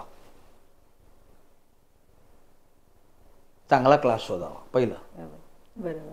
चांगला शिक्षक शोधणं हे पहिलं त्यांचं महत्वाचं काम आहे. हम्म. दुसरं काम काय आहे, माझा मुलगा करतोय काय किंवा माझी मुलगी करते काय, याच्याकडे बारकाईने लक्ष लक्ष असणं आवश्यक आहे. कारण बाहेर प्रलोभनं इतकी आहेत ना, मुलं डिस्टर्ब आहेत हो. त्यामुळे त्या मुलांसाठी ती असं म्हणा तुम्ही, म्हणजे त्यांच्या पाळतीवरच राहा म्हणत नाही, पण मुलगा नेमका करतो काय हे आपल्याला माहित पाहिजे. क्लासला जातो का, तो वेळेवर येतो का, शाळेत जातो वेळेवर येतो का, त्याचे मित्र कोण आहेत हे तपासायला पाहिजे पालकांनी. बरोबर. कारण ती या वयात आहेत ना, ती मॅच्युअर्ड वय नाही आहे त्यांचं. आणि मग त्या मुलांना जर थोडंसं डिस्टर्ब झाली किंवा ते नाही जर मग मग कुठेतरी क्लासवर दोष देतो आपण, कुठेतरी शिक्षकावर दोष देतो. पालकांनी बारकाईने मुलांकडे लक्ष देणं फार आवश्यक आहे. फार आवश्यक. मग नेमकं आता गणिता विषयासाठी नेमकं काय करावं, एक टेबल तर करून घेऊ शकता. बरोबर. मी उलट पालकांना सांगेन 1 ते 30 टेबल त्याच्याकडून बाहेर करून घ्या, पाठ करून घ्यायलाच पाहिजे. बरोबर. फॉर्म्युले त्याच्या वहीत असतात, नोटबुकमध्ये, पुस्तकात असतात, किंवा आजकाल फॉर्म्युलेचं बुक पण मिळतं. बरोबर. त्याला सांगा ना हे पाठ कर म्हणून. तुम्हाला जसा वेळ मिळेल तसं त्याच्याकडून ते पाठांतर झालं की नाही बघा. बरोबर. तुम्ही शिकवू नका काय, बरोबर. तुम्ही एकही गोष्टीला शिकवू नका, पण त्याला सपोर्टिव्ह काय करू शकतो ते करा. ते करा. बरोबर. एखाद्या क्लासला पैसे भरले किंवा एखाद्या शिक्षकाला पैसे भरले म्हणून काम संपलं का, नाही. नाही. त्याला परीक्षा झाल्यानंतर त्याला विचारा, अरे पेपर तपासला का तुझा, तुला किती मार्क मिळाले, ते पेपर बघा तुम्ही. बरोबर. अगदीच काय अडाणी पालक नाही आहेत आता. नाही. बरोबर. थोडंफार आत्ताच्या पालकांना बऱ्यापैकी समजतं. बरोबर. ते चाळा जरा, बघा पेपरमध्ये तो कुठे चुकला आहे नेमका. तुम्हाला जर एक्सप्लेन करता आलं तर तुम्ही करा, नसेल तर त्या शिक्षकाला जाऊन भेटा ना. भेटा. बरोबर. बाबा नेमकं माझ्या मुलाला आता काय करायला पाहिजे. थोडंसं शिक्षक आणि पालक याच्यात सुसंवाद पाहिजे. बरोबर. शिक्षक, पालक आणि विद्यार्थी यांच्यात पण सुसंवाद पाहिजे. पाहिजे. आणि तो जर असेल तर मुलं डेव्हलप होतात ना, फार सुंदर डेव्हलप होतात. माझ्याकडे मी असे पालक बघितलेले आहेत ना, तुम्ही इमॅजिन नाही करणार. माझ्याकडे आता त्या विद्यार्थ्याचं नाव जाधव म्हणून, त्याचे पालक होते. इतका पालक माझ्या आयुष्यात कधी बघितलेला नाही. तो पालक, त्यांना गणित आणि सायन्स दोन्ही विषय जमत नव्हते, त्यांना माहीत नव्हतं, म्हणजे इतकंसं त्याचं हे नव्हतं. पण ते मराठी त्या मुलाकडून करून घेत, समाजशास्त्र करून घेत, म्हणजे SS करून घेत. बरोबर. बरोबर. जॉग्राफी छानपैकी करून घेत. सगळं म्हणजे त्या पालकाने त्या मुलांकडून इतकं करून घेतलं होतं. तो मुलगा बोर्डात आला होता. मग ते इतका हुशार मुलगा, मग ते माझ्या क्लासला का आले, फक्त 2च विषयासाठी, मॅथ्स आणि सायन्ससाठी. बाकीचं सगळं पालकांनी त्याच्या तयार करून घेतलं केलं होतं. बरोबर. आणि मुलगाही तेवढी बघा, यश हे असंच मिळत नाही. नाही मिळत. बरोबर. अगदी. पालकांचीही मेहनत पाहिजे, मुलाचीही मेहनत पाहिजे, शिक्षकाचीही मेहनत पाहिजे, त्यावेळेला यश प्राप्त होतं. जी मुलं मेरिटला येत होती ना माझ्याकडे, ते अशीच येत नव्हती. मी तर सांगायचो ना त्यांना, हे पहिलीपासूनचं त्यांचं यश आहे, फर्स्ट स्टँडर्ड पासून. बरं काय होत होतं की क्लासच्या बाबतीत मी सांगतो की मी मोस्टली मराठीत छान पालकांशी बोलतो. मी इंग्लिश हिंदीचं फार मोठं वावडं नाही, पण वर्गात मी हिंदी आणि इंग्लिशमध्येच बोलतो. बरोबर. बरोबर. कारण मोस्टली कसे वेगवेगळ्या ह्याची मुलं, काहींना मराठी समजतं, काहींना व्यवस्थित समजत नाही, पण हिंदी सगळ्यांना समजतं. मग हिंदी आणि इंग्लिशचा 2 लँग्वेजचा आम्ही आधार घेऊन छानपैकी त्यांना कन्सेप्ट क्लिअर करत असतो. ज्याला पालक येतात त्याला विचार, बाबा तुम्हाला कुठल्या भाषा चालेल, ते म्हणाले मराठीत गप्पा मारूया, मराठीत मारतो. ते म्हणाले हिंदीत मारूया, हिंदीत मारतो. बरोबर. म्हणजे ते म्हणाले इंग्लिशमध्ये गप्पा मारूया, तर इंग्लिशमध्येही मारतो. कम्युनिकेशन लँग्वेज काय ह्याच्यावर जाऊ नका तुम्ही. तुम्हाला ते दोघांना कम्फर्ट आहे का ते बघा ना, आणि त्याप्रमाणे वागणूक द्या. पालकांनी, मी नेहमी सांगेन, पालकांचं बारीक लक्ष पाहिजे तरच तुमचा मुलगाही घडणार आहे. शिक्षकाचं बारीक लक्ष पाहिजे तरच विद्यार्थी घडणार आहे. विद्यार्थ्याला घडवत असताना पालकाची आणि शिक्षकाची प्रचंड मोठी भूमिका आहे. बरोबर. पालकांनी क्लासला पैसे भरले किंवा शिक्षकाची फी दिली म्हणून काम संपलं म्हणून हात वरती करून काही फायदा नाही. टाइमपास होईल तो सगळा. तेव्हा पालकांचंही बारीक लक्ष असायला पाहिजे कुठल्याही परिस्थितीत. आणि ज्यावेळेला पालक अशा पद्धतीचं लक्ष देतात त्यावेळेला तो विद्यार्थी घडतोच. अभ्यास आणि हे फार मोठं नाही हो. मी सांगतो ना, आता मी शिकवतो मॅथमॅटिक्स, तर माझा होमवर्क किती असतो? 15 मिनिटाचा असतो फक्त. ते मी शिकवतो ते म्हणजे आठवड्यात 3 दिवस 15-15 45 मिनिटच मला आठवड्यातले द्यायचे आहेत. बाकी मोस्टली आम्ही करून घेतो. कारण कसं असतं की शिकवणं तर चांगलं असायला पाहिजे, पण त्या शिक्षकानं त्या विद्यार्थ्याकडून करून घेणं सुद्धा तितकंच गरजेचं आहे. बरोबर. आणि त्याच्यावर लक्ष पालकांचं पाहिजे. पालक आम्हाला वेळ नाही, आम्ही बिझी आहोत. तो पैसा तर कशाला कमवत आहे? गरजेपुरता मी म्हणून पैसा कमवा.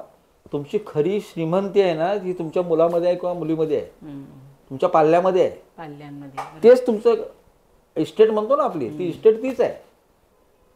तुमचं मुलगा, तुमचा पाल्य, हेच तुमचं काय आहे? इस्टेट आहे. तुम्ही किती कमवलात आणि किती बँकेत ठेवला त्याला किंमत शून्य आहे.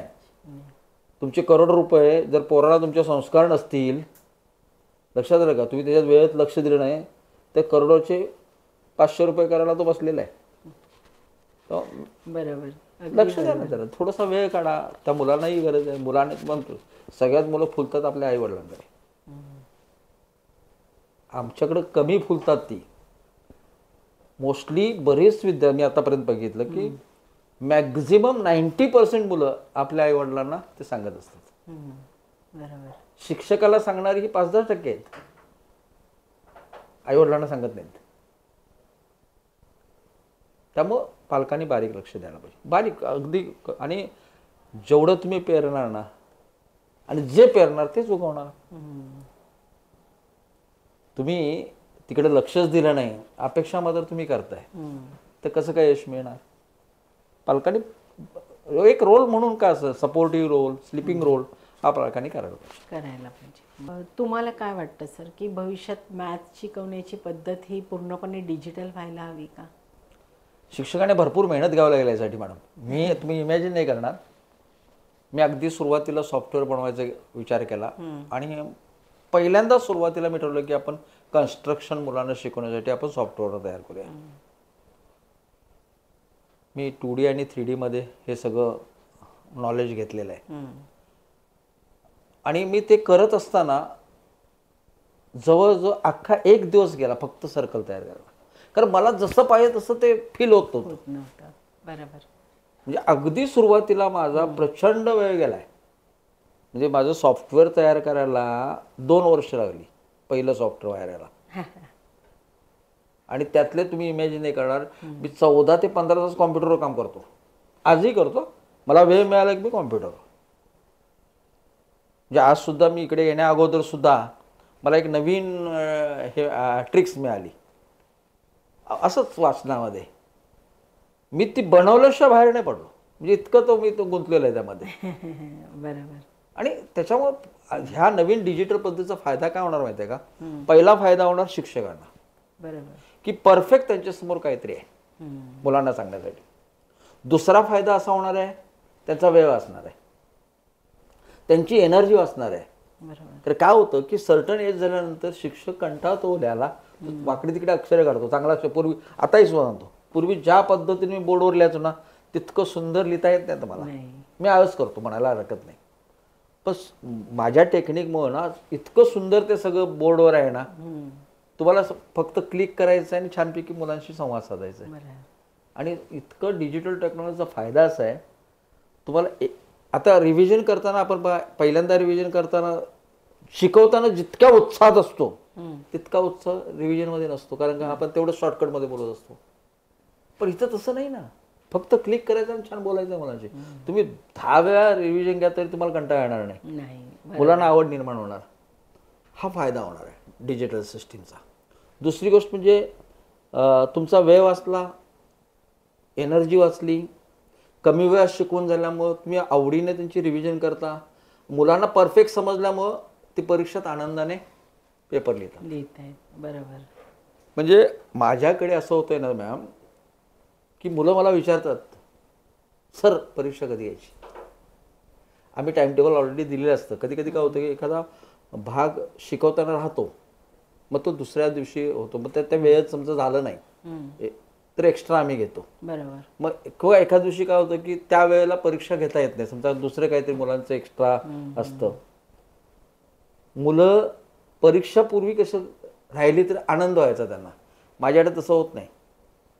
परीक्षा चुकून राहिली, एक क्वचित एखादी इन्स्टंट होतो, चुकून राहिली तर दुसऱ्या दिवशी सर पेपर कधी घ्यायचा. इतक्या आवडीने मुलं तयार होतात. बरोबर. हा डिजिटलचा फायदा आहे मॅम. मी सांगतो ना, तुम्हाला हे कसं काय, तर त्यांना ती आवड निर्माण झालेली आहे. आणि भविष्यात जर शिक्षक स्मार्ट असेल ना तर त्याने ह्याचा वापर करावा. इव्हन मी असं म्हणेन, समजा शिक्षकांना स्मार्ट नाहीये पण आमच्यासारखे शिक्षक तयार करतात ना, ते चांगलं असेल तर स्वीकारा ना. बरोबर. चांगलं असं असलं तर स्वीकारायला काय प्रॉब्लेम आहे? काय प्रॉब्लेम आहे? बरोबर. त्यांच्या डोक्यात आहे माझ्याप्रमाणे, अरे असं नाही. तुम्ही सगळ्याचा अभ्यास करा, तुमचा वेळ वाचेल, तुमची एनर्जी वाचेल. आणि तुम्ही काय करताय, पारंपरिक दाखवताय, त्यांचा मूडच घालवताय. ते नका करू. त्यामुळे नवीन पद्धत म्हणण्यापेक्षा डिजिटल पद्धत जर शिक्षकाने जर तयार केली छान आणि डिजिटल बोर्डवर शिकवलं, त्याच्यासारखा दुसरा आनंद काय नाही. शिक्षक स्मार्ट. त्यामुळे मुलंही इंटरेस्टने हो शिकतात हो आणि चांगल्या प्रकारे शिकतील. मी आता मग सांगितलं नाही का, 60% वेळ वाचतोय माझा स्वतःचा. बरोबर. म्हणजे मुलांचा पण वाचला ना. आणि दुसरी गोष्ट म्हणजे डिजिटल पद्धतीमुळं काय होतं किंवा ऑनलाईन पद्धत. आता ऑनलाईनला मुळात कसं असतं मलाही माहीत आहे, ऑफलाईनला शिकवताना वेगळाच आनंद असतो.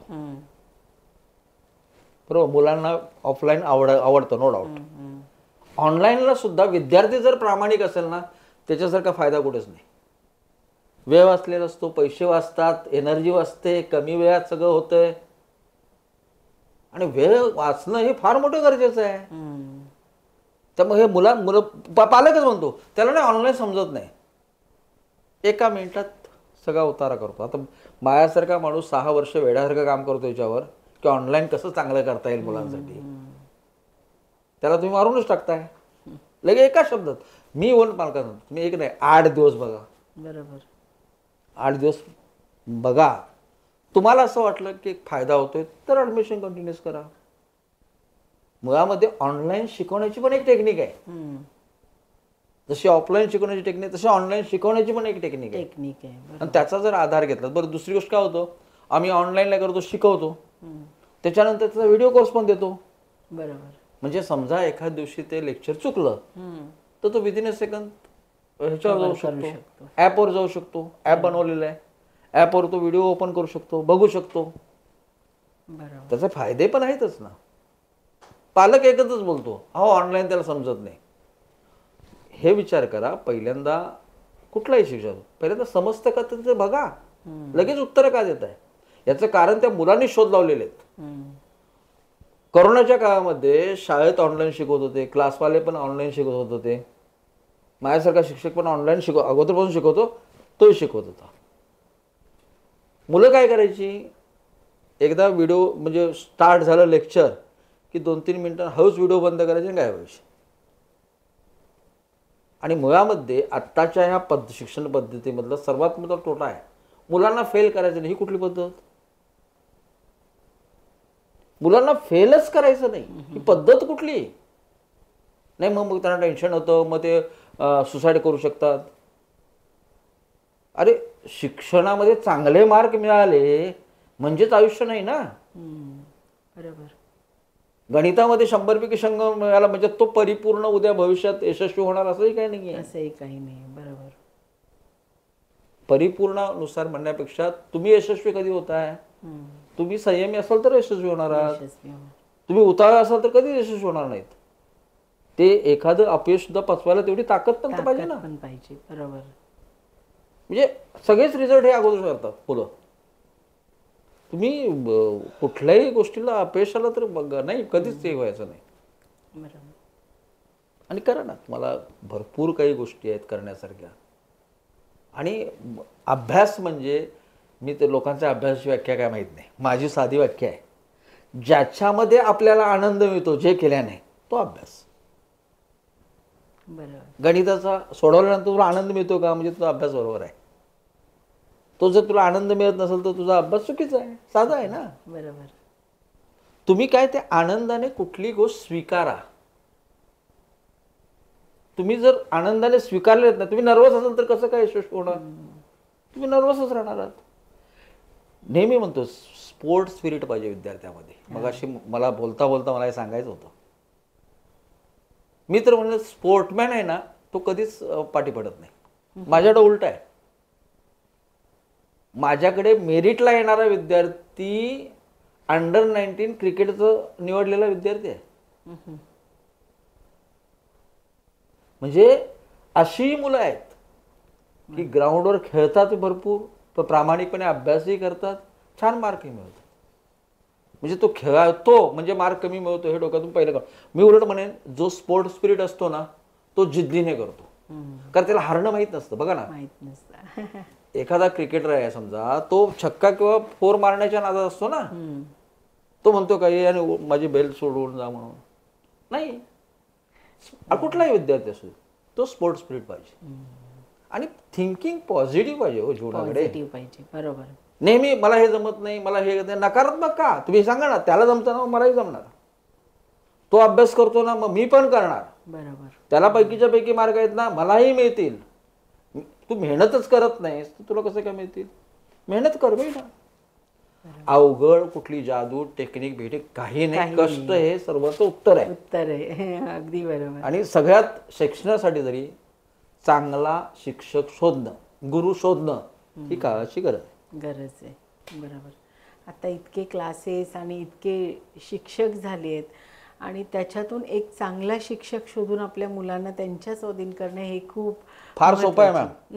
महत्वाची गोष्ट. अहो थोडंसं आत्ता पालक चौकस नाहीत. मी मगाशी बोललो ना, पालक चौकस नाही आहेत. जर पालकाने ठरवलं की माझ्या मुलाला चांगला शिक्षक शोधायचा आहे, सापडणार नाही का. सापडणार ना. आम्ही काय शोधतोय, AC आहे का. आम्ही काय शोधतोय, तिसरा सगळं इंटिरियर चांगला आहे का. आम्ही शिक्षकच शोधत नाही आहोत. आम्ही भौगोलिक गोष्टी शोधतोय. ते करू नका. कारण एक लक्षात आलं, हे साधारणपणे 12वी पर्यंत हे तुमचे कष्ट आहेत. 12वी नंतर मुलगाच मॅच्युअर्ड असतो. त्याला कुठला क्लास चांगला आहे ते समजतं, कुठले शिक्षक चांगले आहेत ते समजतं, त्यांचं शिक्षकाचं नेचर कसं आहे तेही समजतं. ही जी लहान मुलं आहेत ना साधारण 12वी पर्यंत ही फार हे आहेत, म्हणजे निरागस आहेत. बरोबर. त्याला मार्ग आपणच दाखवायला पाहिजे. साधारण त्यांना मॅच्युरिटी येते ना, मॅच्युरिटी येते. ओव्हरऑल तुम्ही सगळ्या शिक्षकांना आणि पॅरेंट्सला आणि मुलांनाही काय सांगाल, तुमच्याकडून एक सल्ला. मी शिक्षकांना एकच सांगेन, प्रामाणिकपणे पिढी घडवा. म्हणजे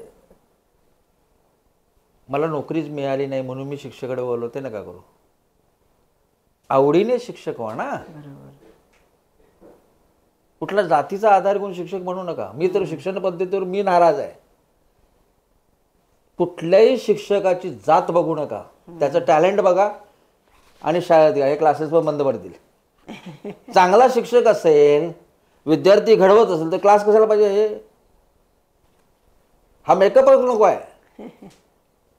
म्हणजे शिक्षण पद्धतीमध्ये जर बदल झाले ना, हे मी नाही बोलत, कलाम साहेब बोलले होते.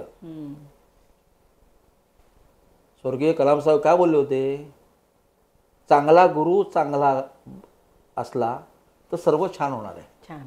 इव्हन मी ऑनलाईनला याचं माझी मानसिकता नव्हती. मी जसे पालक म्हणतात तसं मी होतो की ऑफलाईनच चांगला आहे.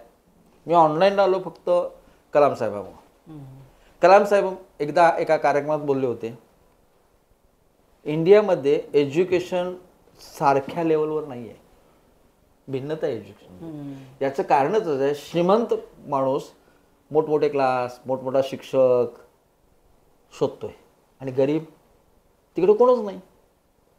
मग त्यांनी शिक्षकांना आवाहन केलं होतं, यूट्यूब सारखं एक सुंदर माध्यम आहे, त्या माध्यमावर तुमचे चांगले चांगले लेक्चर्स रेकॉर्ड करा आणि ते मुलांना प्रदान करा.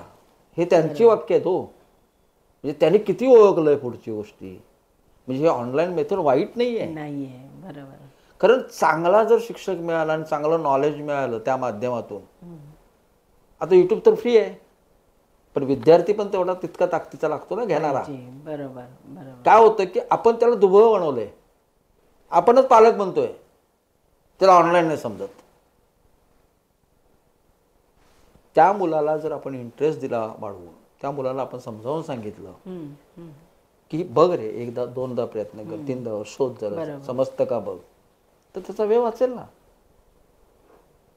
बरं, जवळ चांगला क्लास असेल तर जरूर त्याचा उपयोग करा, तुम्ही करावा, करू नये असं माझं मत नाही आहे.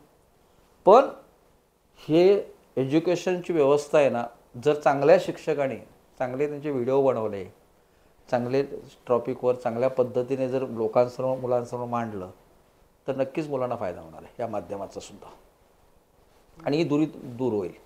म्हणजे शिक्षकाने, कुठल्याही शिक्षकाने प्रामाणिकपणे मुलांना सगळं द्यावं असं माझं मत आहे. पालकांनी काय करावं, तर पालकांनी एकच करावं की आपल्या मुलाकडे बारीक लक्ष द्यायचं आहे, थोडंसं मुलांनाही समजून घ्यायचं आहे आणि हे सांगायचं आहे काही अवघड नाही, सगळं सोपं आहे, तू लढ, मी आहे तुझ्या पाठीशी. हे कुठंतरी पालकांनी बूस्ट करणं आवश्यक, करणं गरजेचं आहे. बरोबर. समाजाच्या विषयी तर काय बोलणार आपण, समाजामध्ये मी असं म्हणेन वाईट आहे का, तर मला काहीच वाईट दिसत नाही. तुम्ही काय घेताय याच्यावर बऱ्याच गोष्टी अवलंबून आहेत. समाजामध्ये चांगल्या गोष्टी आहेत, वाईट गोष्टी आहेत, त्यातलं वाईट सोडून दे ना, चांगलं घ्या. बरोबर. चांगलं घेतलात तर तुमची प्रगती होणारच आहे. आणि हे जर चाललंय ना बाहेर शिक्षणाची विषमता, तुम्हाला मग सांगायचं राहिलं, बोर्डाचा हा प्रकार, दिल्ली बोर्ड चांगला की महाराष्ट्र बोर्ड चांगला की CBSE बोर्ड चांगला की ICSE बोर्ड चांगला की IB बोर्ड चांगला, एकंदरीत मी सगळ्या बोर्डांना शिकवलं मॅथमॅटिक्स. मला सगळ्यात शिकवायला आवडतं महाराष्ट्र बोर्ड, याचं कारण त्याच्यात डीपनेस चांगला आहे. कधी बारकाव्याने बघा, तुम्ही लक्षात येईल, फार सुंदर अतिशय मेहनतीने गणिताचा अभ्यासक्रम बनवलेला आहे महाराष्ट्र बोर्डाने. बरोबर. त्याला न्याय देणारा शिक्षक कुठंतरी काही पडतोय, हा माझा आरोप आहे. शिक्षकांनी मेहनत घ्यावी, छान शिकवावं, तो वेगळा क्लास का शोधेल, काही गरजच नाही ना, गरजच नाही. बरोबर. म्हणजे शासनाने सुद्धा टॅलेंटेड शिक्षक शोधले आणि ते जर सरकारी शाळेमध्ये आणले, लक्षात आलं का, तर मला नाही गरज वाटत मुलांना काय प्रॉब्लेम होईल. मुलं फार चांगली घडतील आणि विद्यार्थी घडवणारा शिक्षक आहे आणि त्याने ते छान घडवावा. खरं तर मेरिटला येणं किंवा पैकीच्या पैकी मार्क मिळवणं हे सोपं नाहीच आहे. त्यासाठी अतिशय सिस्टमॅटिक पद्धत आम्ही राबवतो. साधारण 7वी ते 10वी 4 वर्ष मुलं आमच्याकडे असतात. तर 7वीतून 8वीत जाताना, 8वीतून 9वीत जाताना, 9वीतून 10वीत जाताना आणि बोर्डाची तयारी नेमकं कशी करायला लागते याचं 100% परफेक्ट प्रशिक्षण आम्ही देत असतो. मुळामध्ये कसं असतं की आम्ही चांगलं शिकवणं, त्याबरोबर त्या मुलांनी तितकंच मेहनतीनं करणं हे फार गरजेचं आहे आणि मुलांकडून करून घेणं गरजेचं आहे. बरोबर. मुलांकडून जर करून घेतलं नाही ना तर काही फायदा नाही. Practice make perfect. तुम्ही मुलांना किती प्रॅक्टिस देताय, किती परफेक्ट ती मुलं करतात, आम्ही इमॅजिन नाही करणार. आम्ही प्रत्येक होमवर्क जातीने बारकाईने चेक करत असतो. ॲक्च्युली छान शिकवतो, छान कन्सेप्ट क्लिअर करतो, त्याप्रमाणे त्यांच्याकडून करून घेतो आणि करून घेणं फार महत्त्वाचं आहे. कुठलाही विद्यार्थी सहज आउट ऑफ आउटला जात नाही. 95, 96, 97 इट्स ओके, सहज मार्क मिळतात. पण 100 पैकी 100 मार्क मिळवायचे आहेत त्यावेळेला भरपूर कष्ट करावे लागतात आणि आम्ही तर कष्ट करतोच, आमच्याबरोबर आमची मुलंसुद्धा करतात. आणि हा जो प्रोग्राम आहे तो एका वर्षात साध्य होत नाही की 10वीत विद्यार्थी आला माझ्याकडे म्हणून तो पैकीच्या पैकी तयार होईल. हां, त्याच्याकडं चांगलं त्याचं बेसिक परफेक्ट असेल तर करता येतं. पण मुलाला जर परफेक्ट तयार करायचं असेल तर भरपूर मेहनत घ्यावी लागते, मुलांकडून करून घ्यावं लागतं. आता आमची करून घेण्याची पद्धत काय आहे, तर आम्ही छान कन्सेप्ट क्लिअर करतो, छान शिकवतो आणि मी सॉफ्टवेअरच्या सहाय्याने शिकवत असल्यामुळं कमी वेळात माझं शिकवून होतं. रिव्हिजन 2-3 वेळा करतो. एका चॅप्टरला किमान 3 टेस्ट सिरीज घेतो, म्हणजे त्या चॅप्टरचा अक्षरशः म्हणजे कुठलाही पार्ट आम्ही ठेवत नाही. त्याचबरोबर अधूनमधून सतत, म्हणजे एकदा पोर्शन संपला की सतत प्रिलिम परीक्षा, म्हणजे कमीत कमी 15 ते 20 आम्ही प्रिलिम परीक्षा घेतो त्या सब्जेक्टच्या, मॅथ्सच्या. त्यावेळेला त्या मुलांना आउट ऑफ बोर्ड मार्क येतात. हा काय जादू नाही आहे किंवा कुठलंही हे नाही, पण ते यश घेण्यासाठी मुलांना भरपूर प्रयत्न करावे लागतात. आणि ही सिस्टमॅटिक पद्धत आम्ही तयार केलेली आहे आणि ती आम्ही राबवतो आणि म्हणून पैकीच्या पैकी मुलं मार्क घेतात. आता ऑफलाईन आणि ऑनलाईन हा भेदभाव सगळीकडे सुरू आहे. ऑनलाईन पण छान एज्युकेशन घेता येतं, ऑफलाईन पण छान एज्युकेशन घेता येतं. व्हिडिओ कोर्सच्या साहाय्याने सुद्धा अतिशय सुंदर एज्युकेशन घेता येतं. मुलांना ठरवलं पाहिजे, मी प्रामाणिक अभ्यास करणार, मला माझा अभ्यास करायचा आहे, मला आउट ऑफ बोर्ड मार्काची तयारी करायची आहे, तर ऑनलाईनचा नक्कीच फायदा आहे. अदरवाईज मी पालकांना सांगेन, तुम्ही ऑनलाईन हे तर चांगलं माध्यम आहेच, पण ऑफलाईनला जर चांगला शिक्षक शोधलात, कारण ऑनलाईनला चांगला शिक्षक शोधणं फार सोपं आहे. कारण तुम्ही कुठेही असता तुम्हाला चांगला शिक्षकाचं मार्गदर्शन घेता येतं. ऑफलाईनला मात्र चांगला शिक्षक मिळणं कठीण असतं. आज मला पालकांना विनंती करायची आहे की तुम्ही कुठल्याही परिस्थितीत ऑफलाईनसाठी आपल्या पाल्याला शिक्षक शोधत असाल तर चांगला शिक्षक शोधा. चांगला शिक्षक कसा शिकवतो याची माहिती काढा. तुम्ही स्वतः त्याचे लेक्चर ऑब्झर्व करा, तुमच्या मुलालाही लेक्चर ऑब्झर्व करायला सांगा आणि तुम्हाला खात्री वाटली की नाही आता माझ्या विद्यार्थ्याचं भलं होणार तरच तुम्ही ॲडमिशन घ्या. तुम्ही अंधविश्वास ठेवून काय करू नका, जाहिरातीवर तर अजिबात जाऊ नका. लक्षात आलं? क्लास किती सुंदर आहे त्याच्यावर अजिबात जाऊ नका. त्या क्लासमध्ये शिकवणारा शिक्षक किती परफेक्ट आहे, किती ज्ञानी आहे हे बघा. काय होतंय की माझा मित्र क्लासला जातोय म्हणून मी जातोय याला काय अर्थ नाही. तुम्ही उलट पूर्वी पालक फार छानपैकी शोध घेत होते. आता पालकांना मला समजत नाही की मोबाईलच्या बटनावर सगळी माहिती मिळते आणि त्यांना असं वाटतं की सगळं मला मिळालं. तसं नाही. प्रत्यक्ष तुम्ही छानपैकी त्यांची चौकशी करा शिक्षकांची आणि मगच क्लासला घाला. ऑफलाईन फ्रँचायझी म्हणजे माझा उद्देश काय सांगतो तुम्हाला, मी तर सगळ्याच ठिकाणी ऑफलाईन शिकवू शकत नाही. मग माझ्यासारखेच अनेक शिक्षक तयार करणे, त्या शिक्षकांना माझं सॉफ्टवेअर देणे, माझं वर्कबुक देणे, माझे आयडियाज देणे, त्यांना ट्रेनिंग देणे आणि छान एक चांगला शिक्षक गणिताचा तयार करणं हा माझा उद्देश आहे. फ्रँचायझी का द्यायची तर परफेक्ट त्या विद्यार्थ्यापर्यंत पोहोचलं पाहिजे. मी असं म्हणत नाही की बाकीचे शिक्षक परफेक्ट नाही आहेत, पण मी जे काही तयार केलेलं डेव्हलपमेंट केलेली आहे वैदिक मॅथमॅटिक्स संदर्भात किंवा 7th 8th 9th 10thच्या सॉफ्टवेअर संदर्भात, हे मुलांना अचूक गेलं पाहिजे. माझ्याकडे तर रिझल्ट आहे, भरपूर मुलांना आउट ऑफ बोर्ड मार्क मिळाले. वैदिकच्या सुद्धा मॅथ्सच्या मुलांचा IQ वाढला, ते शार्प तयार स्मार्ट तयार झाले, ते अतिशय फटाफट उत्तर देऊ लागले. याचा अर्थ माझ्याकडे तर फार रिझल्ट चांगला आहे. मग तोच रिझल्ट इतरांना पण मिळावा. आणि बरेचसे शिक्षक आहेत चांगले आहेत बरोबर, त्यांना आणखी चांगलं जर आपण गायडन्स केलं तर फार सुंदर ऑफलाईन ते क्लासेस त्यांच्या क्लासेसमध्ये राबवतील आणि मुलांना आउट ऑफ साठी ते पण तयारी करतील. म्हणून मी फ्रँचायझी देतोय आणि फ्रँचायझीचं मॉडेलमध्ये मी फार सुंदर तयार केलेलं आहे. सॉफ्टवेअर फार सुंदर झालं आहे, ॲनिमेशन फार सुंदर तयार केलेली आहेत मी. मुलांना आवडेल याची प्रत्येक वेळेला त्याची काळजी मी घेतलेली आहे. म्हणजे कसं मुलांना हे गणित आवडेल किंवा कसं हे त्याचा मुलांचा इंटरेस्ट वाढेल याचा प्रत्येक वेळेला मी ते विचार केला आणि छान फ्रँचायझी मॉडेल तयार केलं. आणि माझी इच्छा आहे की शिक्षकांना सुद्धा त्या फ्रँचायझी मॉडेलचा उपयोग करून जर शिकवलं तर त्यांची मुलं सुद्धा आउट ऑफ बोर्ड मार्क मिळवतील.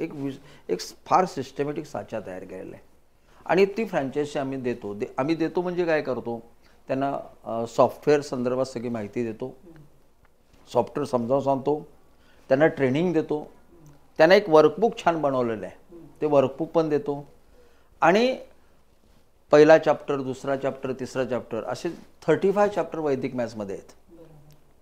आणि ह्याच्यामध्ये 7वी ते 10वीच्या पाठ्यपुस्तकाप्रमाणे ते सॉफ्टवेअर तयार केलेलं आहे. या सॉफ्टवेअरच्या सहाय्याने शिक्षकांचा फायदा नेमका काय होतो तर नियर अबाउट 50 ते 60% वेळ वाचतो, एनर्जी वाचते आणि कमी वेळात त्यांचा पोर्शन पूर्ण झाल्यामुळं भरपूर रिव्हिजन करून घेता येते. या सॉफ्टवेअरचा उपयोग करून जर शिक्षकांनी मुलांना शिकवलं तर किमान 50% ते 60% वेळ वाचतो, एनर्जी वाचते त्यांची, त्यांना कमी वेळेत त्यांचा पोर्शन पूर्ण होतो आणि पूर्ण पोर्शन कमी वेळेत झाल्यामुळं रिव्हिजन भरपूर घेता येते आणि रिव्हिजन भरपूर झाली की मुलं अतिशय आनंदी होतात कारण रिव्हिजन झालेली आहे. मग त्यांची परीक्षा मी घेतो, किमान प्रत्येक चॅप्टरला 3 परीक्षा घेतो. तसंच तुम्हालाही घ्यायचं आहे. फ्रँचायझी मॉडेलच तसं तयार केलेलं आहे. हे सगळं तुम्हाला मी देतोय रेडीमेड. फक्त छानपैकी तुम्ही ट्रेनिंग घ्यायचं आहे. कसं शिकवायचं, काय करायचं, तुम्हाला कुठली शंका असेल तर आम्ही हेल्प करणार आहोत.